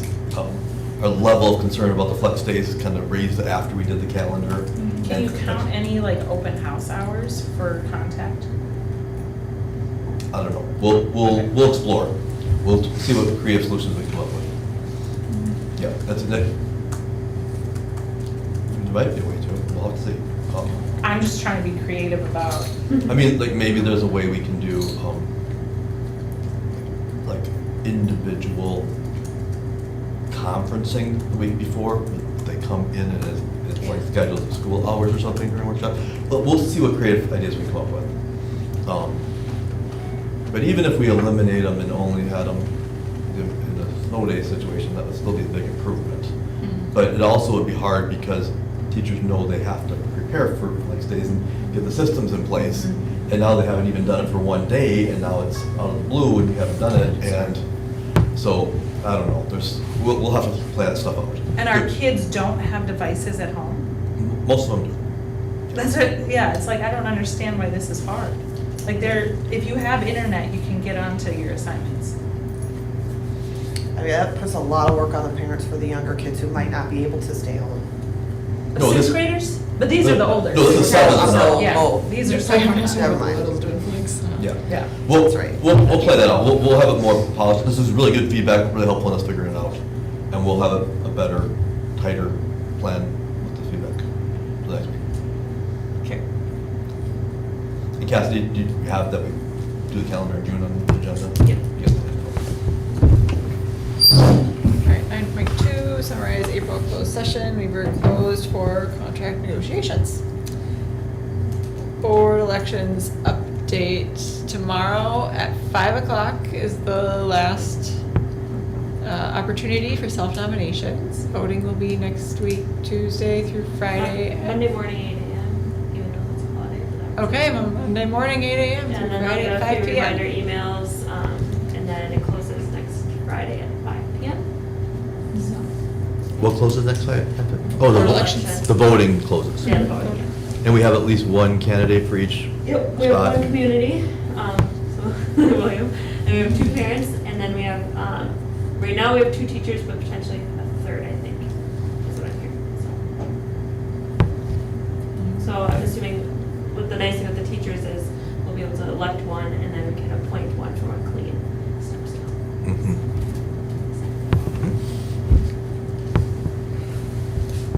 Action items, approve, so we're looking to approve kindergarten being done on the 2nd, and then they'll have their graduation stuff on the 3rd, but no school for kindergarten on June 3rd, 2026. I'll make the motion to approve that. Second. There's been a motion and a second. Any further conversations? All in favor? Aye. Any opposed? Any abstentions? Motion carries. All right, and then you guys saw the EdSource contract linked here in the agenda, so I will make a motion to approve special education contracts for the following positions. EdSource Midwest for Director of Special Education, School Audiology Services, Deaf and Hard of Hearing Services, Purchase of Services Agreement, ASD Consultant, WLA DAPE, the Stepping Stones Group, OT Contract, Licensed School Nurse, Speech and Language Services, Strategic Staffing Services for a School Psychology Services, ASD, DCD, and EBD Teacher. Can I get a second? Second. Thank you. There's been a motion and a second. Any further conversations? All in favor? Aye. Any opposed? Any abstentions? The motion carries. I don't have any board communication. Housekeeping, the next regular Board of Directors meeting is Thursday, June 18th, 2026 at 5:30 PM here in, same room, right? Yep, because same room here.